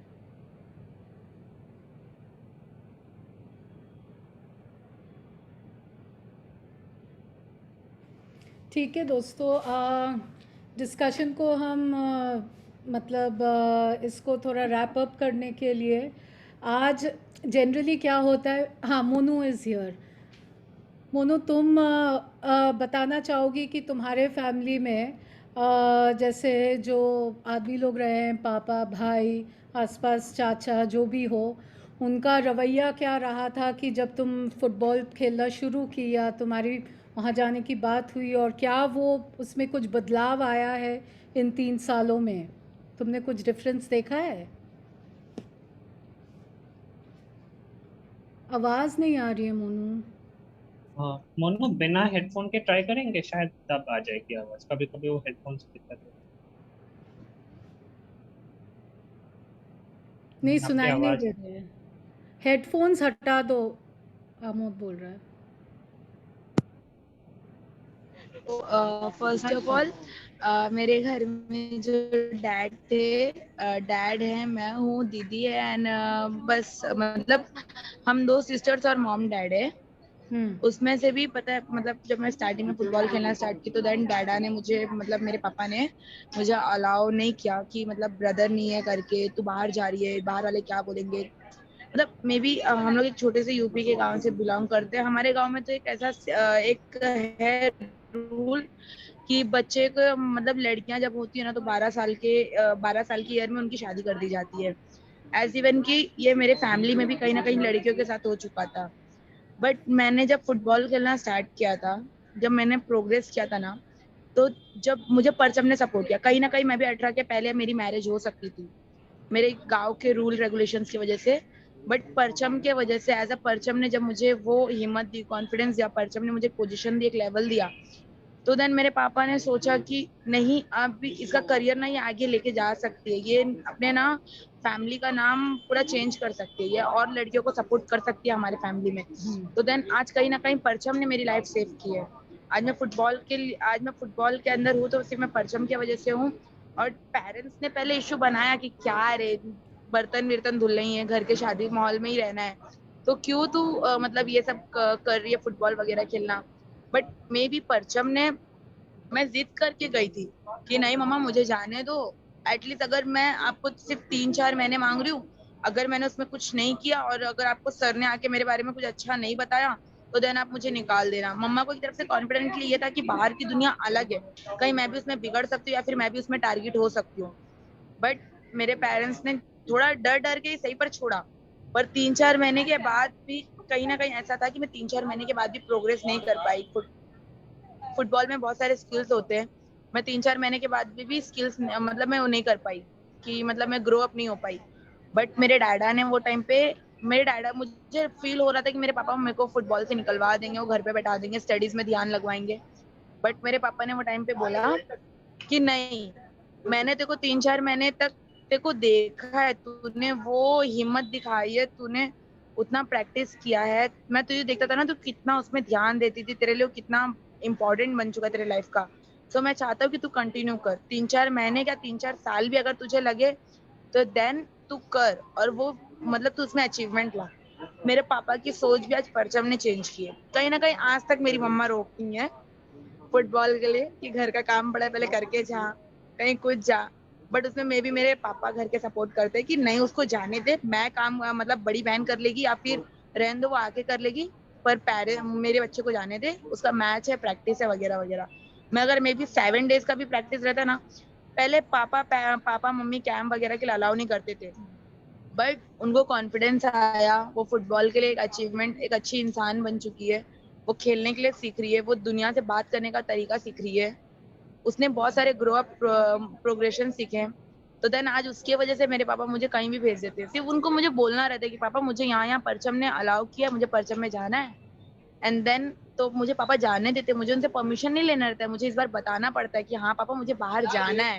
तो पापा सामने से बोलते हैं बेटा कुछ चाहिए तो बोल, चल शॉपिंग करके आते हैं, एंड देन तू फुर्सत से जा। That's fantastic. नहीं, रियली मतलब ये जो कॉन्वर्सेशन रहा है वो बहुत ही इंटरेस्टिंग रहा है, क्योंकि रेजिस्टेंस के कितने तरीके होते हैं, और क्या होता है मूवमेंट स्पेसेस में हम कुछ रेजिस्टेंस की तरीक़ों को लेके ही ज़्यादातर बात करते रहते हैं। एटलीस्ट मेरे एक्सपीरियंस में 10-11 साल जो भी है, उसमें पहली बार मैं स्पोर्ट्स एज रेजिस्टेंस देख रही हूँ, एंड ये इतना एक नायाब तरीका है जो एक्चुअली, क्योंकि बोलते हैं ना कि there can't be justice for one, there has to be justice for all. और ये जो स्पोर्ट्स में जिस तरीके से अप्रोच रहा है, एमजेएस का हो, परचम का हो, कि आप बात कर रहे हैं एक्चुअली पितृसत्ता की, लेकिन उसमें जब आप पितृसत्ता को चैलेंज देने जाते हैं तो उसमें कास्ट का एंगल भी आ जाता है, उसमें क्लास का एंगल भी है, और उसमें रिलीजन का भी है। तो आप अगर पितृसत्ता को चुनौती देना चाहते हैं तो आपको इन तीनों को लेके भी कॉन्वर्सेशंस करनी होगी, डायलॉग करना होगा, और वैसे ही आपको आगे बढ़ना होगा। जो भी मूवमेंट स्पेसेस में रहे हैं, अगेन वो जानते होंगे कि कोई भी एक जो बदलाव है उसके लिए कितने मूवमेंट्स होते हैं, कितने प्रोटेस्ट होते हैं, और कितना वक्त लेता है।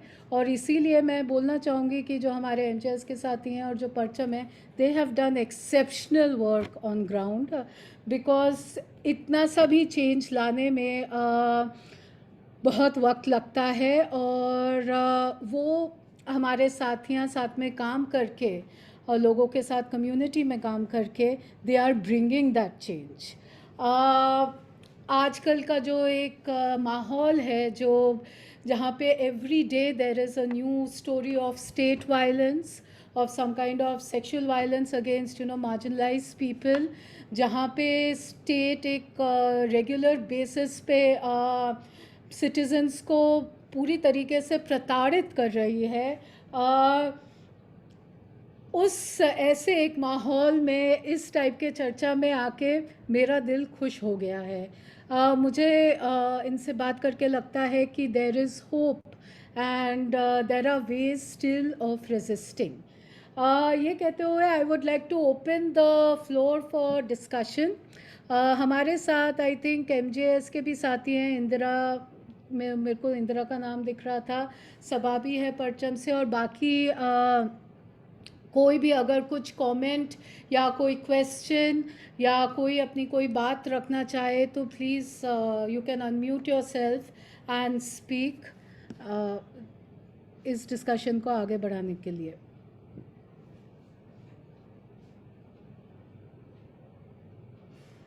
साधना है सहेली से, Saba, I think Lalita Ramdas is there in case you would like to say something.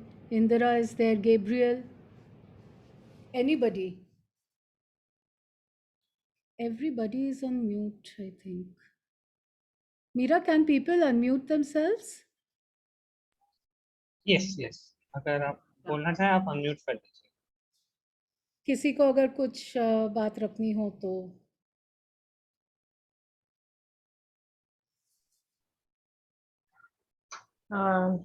Sadhana here. हाँ साधना।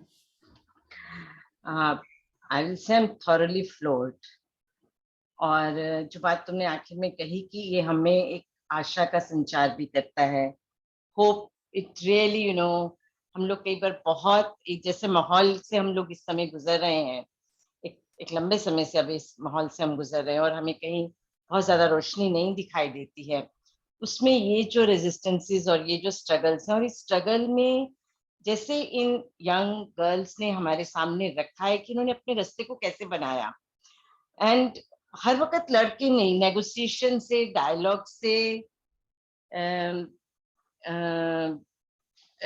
से नेगोशिएशन से भी आगे निकली हैं। तो मुझे लगता है कि इस बात को लेके भी हमारे बीच में चर्चा रहती रही है हमेशा से ही कि यहाँ एक नारीवाद पे एक तरह का लांछन भी रहा ही है हमेशा कि ये हमेशा रिश्तों को तोड़ता है, परिवारों को तोड़ता है, कलेश लेके आता है वगैरह वगैरह।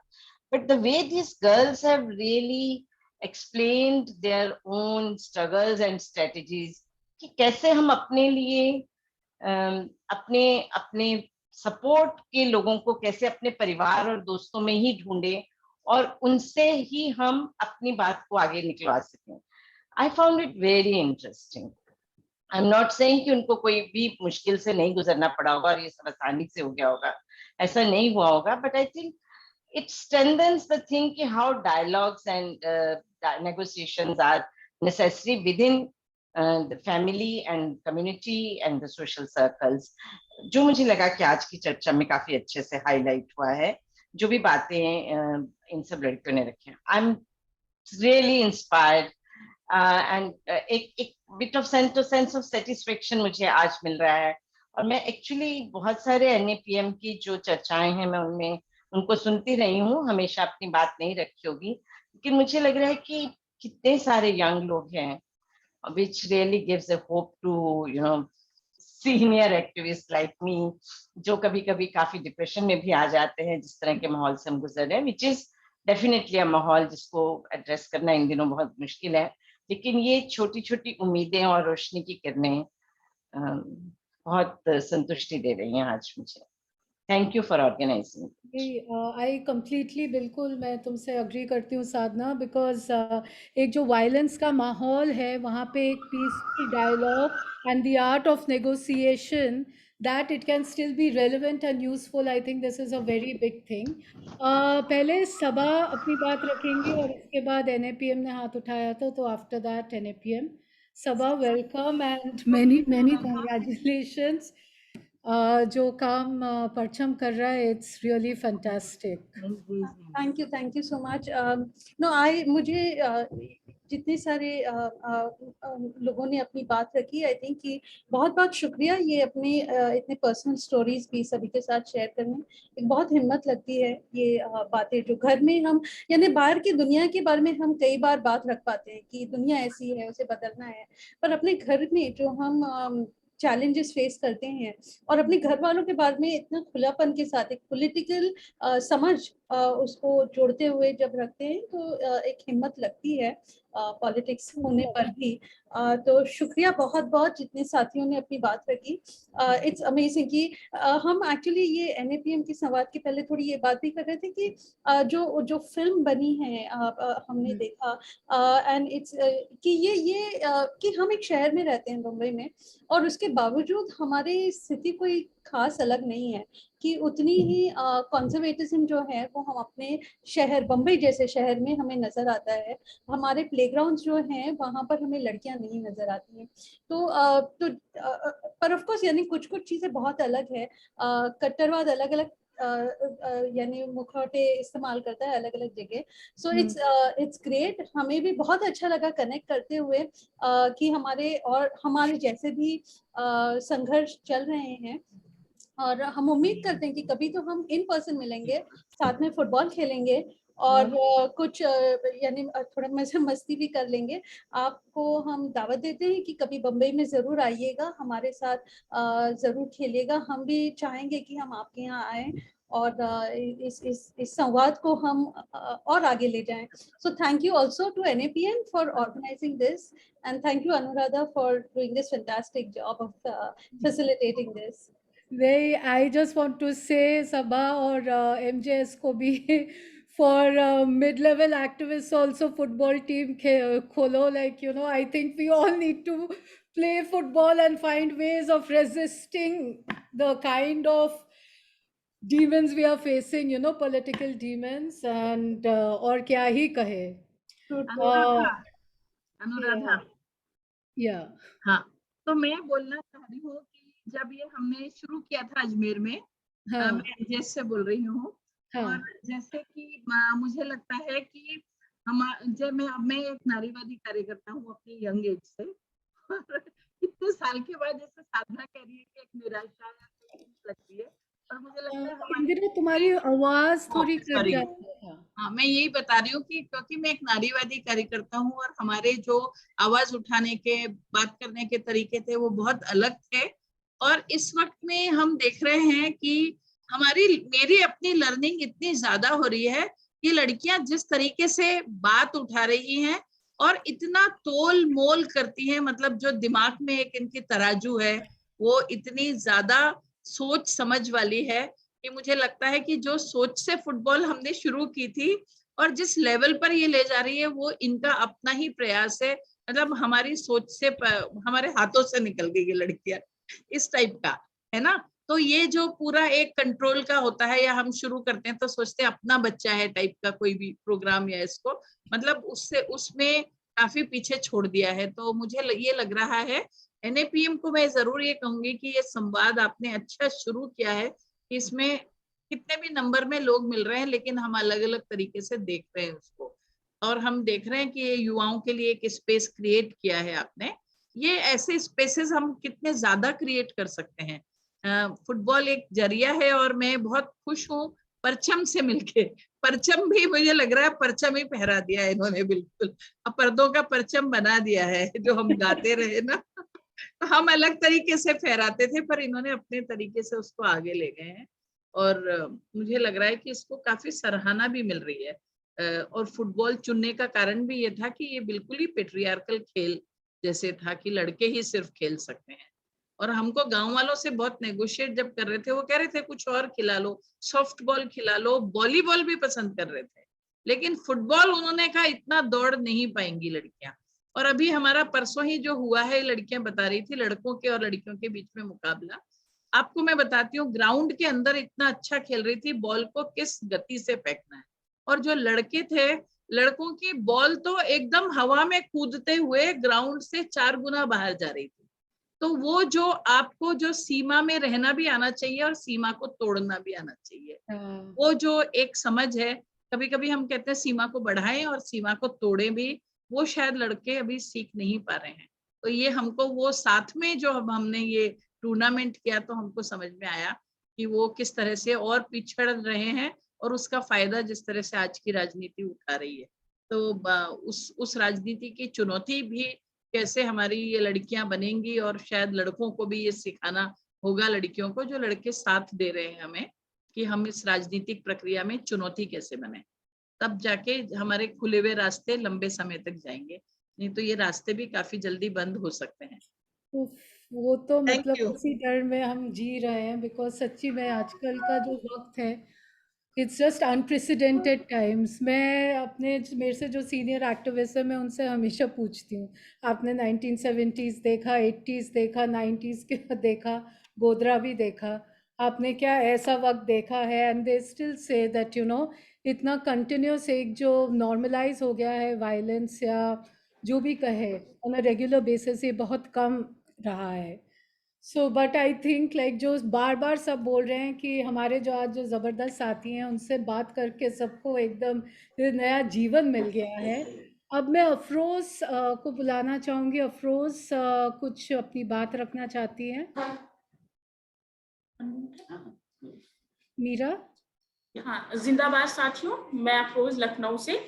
जैसा कि मदीना और फातिमा जी ने बताया कि जो है किस तरह से उन्होंने एक वो फुटबॉलर बनी और किस तरह अपने घर से, एक मुस्लिम परिवार से होते हुए घर से बाहर निकलना, और इस तरह का खेल जो सिर्फ लड़कों के लिए माना जाता है, पुरुषों के लिए माना जाता है, और उसको जो आज वो खेल रही हैं, कर रही हैं, तो कितना मतलब जैसे जैसे उन्होंने बताया कि किस किस तरह से वो अपने घर से निकली, कभी छुपा कर निकली, कभी किसी तरह से निकली उन चीजों को करने के लिए, तो कहीं लगा कि खुद को भी, हमें भी लग रहा था कि ऐसे लगता था कि हमारी ये प्रॉब्लम है, सिर्फ हम भी एक मुस्लिम परिवार से हैं, तो हमें लगता था कि ये समस्या शायद हमारी हो या हमारे लखनऊ में ही लगती हो, इस तरह का ऐसे नहीं होता होगा। जो कभी हमने भी किया था कि जब घर से बाहर निकलना हुआ, कई संस्थाओं से जुड़े महिलाओं के साथ, लड़कियों के साथ काम करना जब शुरू किया, हिंसा पर या जेंडर या पितृसत्ता, इन सभी मुद्दों पर जब काम करना शुरू किया, तो लगता था कि जब घर से बाहर निकले तो किस तरह हम भी एक बार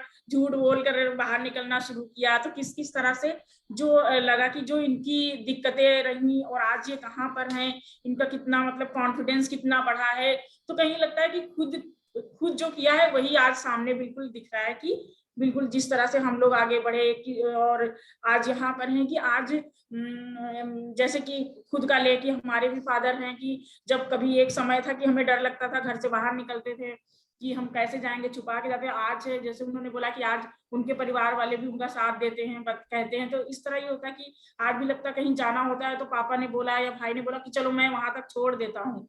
कभी एक समय हुआ करता था कि हम लोग चुरा के निकलते थे। तो इन सभी जगहों पे किस किस तरह से हम जब शुरू करते हैं, छोटी छोटी सी शुरुआत भी हमारे लिए बहुत बहुत बड़ी होती है। और इस तो देखकर बहुत अच्छा लगा, और जो इन्होंने मतलब जिस तरह से ये लोग कर रहे हैं, जो ये खेल जो है, ये कोई खेल ना होकर हम जिन चीजों का बात करते हैं कि हम बराबरी की बात करते हैं, हम पितृसत्तात्मक सोच को तोड़ने की बात करते हैं, तो कहीं ना कहीं ये उसके लिए बहुत अच्छी एक शुरुआत है। और हम लोगों की शुभकामनाएं हैं कि ये और भी आगे जाएं, जितने भी हमारे साथी जो बोल रहे थे, तो बहुत अच्छा लगा। शुक्रिया अफरोज। मीरा, तुम कुछ बोलोगे या कोई विजय गोयल हैं, उनको अपनी बात रखनी है? हाँ, विजय भाई बोल रहे हैं। विजय जी, आप अनम्यूट कर लीजिए अपने आप को, क्योंकि सुनाई नहीं दे रहा।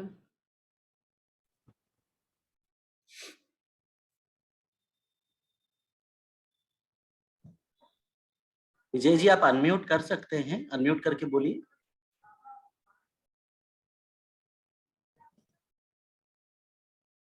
शायद उनकी नेटवर्क प्रॉब्लम है।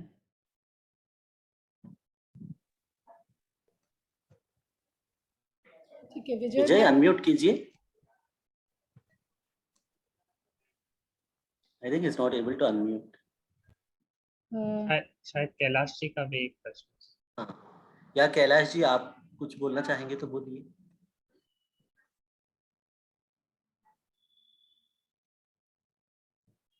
He's not unmuting. So you can go to the speakers, I think, Anuradha, for the last comments. तो अब हमारे जो स्पीकर्स रहे हैं आज के इस फैंटास्टिक टॉक के, ममता, सपना, फातिमा, मदीना और मोनू, मैं आप लोग से वन बाय वन अगर लास्ट कमेंट्स, अगर आपको अपनी कोई बात रखनी हो, सबसे पहले मैं ममता और सपना से पूछूंगी कोई क्लोजिंग कमेंट्स, या अगर लास्ट में आपको एक और कुछ, अगर किसी को कुछ कहना हो तो आप अपनी बात रख सकती हैं। आप लोग हैं? आप लोग अनम्यूट में हैं, मतलब म्यूट पे हैं, अनम्यूट कर लीजिए।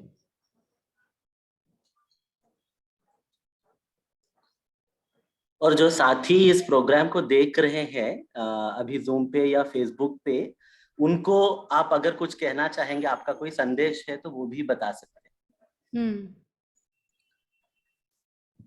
ममता एंड सपना या फातिमा, इन लोगों से शुरू कर सकती है। हाँ, ममता आप अनम्यूट कर पा रहे हैं? हाँ, अनम्यूट हो गया है। अगर कुछ लास्ट कमेंट्स हो, कुछ और बाकी कुछ कहना हो जो हमने नहीं पूछा हो, लेकिन अगर आपको अपनी बात। हेलो। हाँ, हमारी आवाज आ रही है क्या? हाँ, एकदम साफ आ रही है। मैं बस कि हम लोग थोड़ा बाहर आ गए हैं, तो मतलब है ना, मेरा यही संदेश है कि मतलब हम सब लड़कियों को एकजुट करना चाहिए। एकजुटता से हमको जरूर एक ना एक दिन मतलब हमारे समाज में जो गैर बराबरी है उसको जरूर हम बराबर आप मतलब लड़कों के बराबर हम दर्जे पे आ पाएंगे, और हम जरूर मतलब कुछ ना कुछ अचीव जरूर करेंगे हम अगर एकजुट रहेंगे तो। थैंक यू ममता, सपना। और आज अपना अजमेर में नाइट आउट एकदम एंजॉय करना हम सबकी तरफ से। Thank you ma'am. Bye bye. Fatima और मदीना, एनी लास्ट कमेंट्स, अगर आपको कुछ मैसेज कुछ भी बोलना हो? नहीं, बस थैंक यू आपको तो बोलना चाहेंगे हम, पर उससे पहले मैं बोलना चाहूंगी जैसे हमने जितनी मेरी बात रखी और जितने लोग सपना मतलब जितना भी आज हम इंस्पायर हुए हैं, जितने भी हमने बोला, उससे जितने लोग भी हम जितने लोग भी हम हमें सुने और जितने लोग भी हमसे कनेक्ट कर पाए, वो चेंज का एक पहला स्टेप है। तो मतलब ऐसे ही अगर हम मतलब बात करते रहे उसी चीज के लेकर, या मतलब बात करते रहे और समझते रहे कि क्या मसले चल रहे, तो वो हम बदलाव कुछ सालों में देख सकते हैं कि जो हम चलता आ रहा है वो हमेशा जरूरी नहीं कि चलता ही रहेगा, वो चेंज होगा। तो वही जैसे आपने बोले उम्मीद होप दिखी है जैसे आपको, तो वही मुझे लगता है कि वो उम्मीद मेरे लिए एक है, मतलब मेरे लिए तो है ही, वो उम्मीद भी नहीं मेरे लिए तो वो है। तो वो मतलब बोल के आप लोगों को थैंक यू बोलना चाहूंगी कि आपने हम लोगों को अपॉर्चुनिटी दी आज बात करने के लिए, तो उसके लिए thank you so much. All the best for your futures. And आप लोग की उम्मीद से हमको इतना उम्मीद मिल रहा है आइकॉन से। मोनू, तुम्हारा कोई क्लोजिंग कमेंट, लास्ट कोई मैसेज सबके लिए?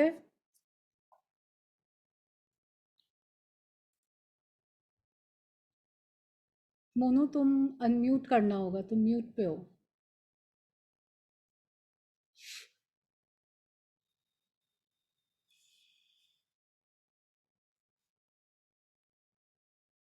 आई थिंक मोनू अनम्यूट कर पा रहे हो क्या? Can you hear me? Monu is not unmuting. Monu, हम क्या रैप अप करें? या you can wrap up and I will thank you and we will end the session. मैं सबसे पहले तो हमारे साथी जो जिनसे पहली बार ज़िंदगी में मेरा इंटरेक्शन हुआ है, ममता, सपना, मोनू, फातिमा और मदीना, मैं आप लोग बहुत ही इंस्पायरिंग हैं। और आई थिंक एक भी इंसान इस डिस्कशन में ऐसा नहीं होगा जो आज होप लेके ना जा रहा हो इस चर्चा से। जिस तरीके से आपने एक खेल को लेके सोच बदला है, आसपास अपने सोसाइटी को बदलने की कोशिश आपने शुरू की है और आप उसी पे चलते जा रहे हैं। बी इट फैमिली नेगोशिएशंस, आसपास का मोहल्ला, challenging Hindu Muslim ghettoization, all these things, I think it is just exceptional. Thank you very much for making time आज आने के लिए और अपनी बात रखने के लिए। और जो सबा ने कहा कि सिर्फ यही नहीं कि आप दूसरे की बात, लेकिन अपने घर की बात, अपनी खुद की बात, कि आपने अपनी सोच कैसे बदली है, ये बहुत बड़ी बात है और ये बहुत ही इंस्पायरिंग बात है, आपकी जो ऑनेस्टी और कमिटमेंट है। उसी के साथ मैं एमजेएस के साथियों और परचम के साथियों को भी थैंक यू बोलना चाहती हूँ कि इस तरीके से भी रेजिस्टेंस हो सकता है। एक new ways of imagining resistance is very very important at a time when we are just exhausted in this whole circle of responding to political and social crisis. We are running out of ways कि हम किस एक मुद्दे को कैसे respond कर रहे हैं। तो उसमें एक नया तरीका आना जिसमें आर्ट ऑफ नेगोशिएशन को सेंट्रल स्टेज देना, डायलॉग को सेंट्रल स्टेज देना, that has been really nice. मैं NAPM को थैंक यू बोलना चाहूँगी बिकॉज उनका ये युवा सीरीज़ है और जो उनका ग्राउंडेड वॉइसेस का सीरीज़ है, ये ऐसे लोगों को मंच देते हैं जिनसे अदरवाइज़ हमारा इंटरेक्शन हो नहीं पाता है। दैट वो ये एफर्ट्स करते हैं कि दूर दूर जाके लोगों से ऐसे टॉपिक्स को ढूंढना, ये नेटवर्क बनाना और उनको एक सेंटर स्टेज देना, ये बहुत बड़ी बात है। And it speaks a lot about their politics. So thank you to NAPM and thank you for everybody who joined us for this discussion today. बहुत शुक्रिया अनुराधा।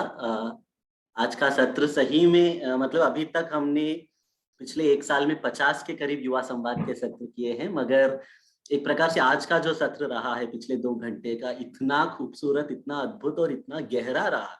मतलब इतने सारे मुद्दे है ना, एक एक करके हम सब ने मतलब खेल का मैदान में हमने देखा कि जाति से लेकर पितृसत्ता से लेकर पूरे अलग अलग धर्मों के बीच कैसे एक सद्भाव हो सकती है उसकी, क्योंकि आज के चुनौतीपूर्ण दौर में उसकी इतनी जरूरत है, तो उसकी संभावना को भी साथियों ने, युवा साथियों ने बात की। तो बहुत ही सुंदर, बहुत दिल को छूने वाला, इनफैक्ट और भी शायद 2 घंटे हम सुन सकते थे, मगर साथियों को जाना भी है, मगर बहुत अच्छा रहा। और जैसे बिल्कुल तुमने कहा, दोनों महिला जनाधिकार समिति अजमेर राजस्थान और परचम मुंबई के जो एफर्ट्स है इन युवा साथियों के साथ, ये बहुत ही काबिले तारीफ है।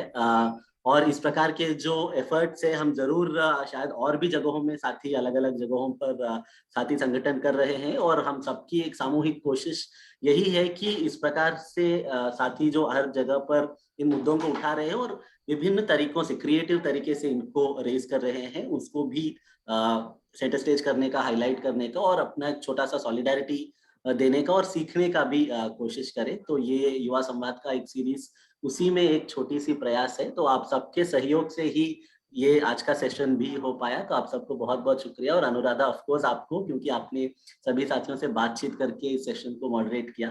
Thank you so much and thanks to all our 5 young friends. आज आपने इतनी सुंदर बात की, तो सलाम, जिंदाबाद। और बिल्कुल मिलेंगे खेल के मैदान में, बदलाव के मैदान में और संघर्ष के मैदान में जरूर मिलेंगे इंशाल्लाह। जिंदाबाद, जिंदाबाद सभी को। साथियों, अगले हफ्ते जरूर जुड़िएगा 6 बजे दूसरे एक विषय में युवा संवाद। फातिमा, मदीना, सपना, मोनू और ममता, सभी को जिंदाबाद।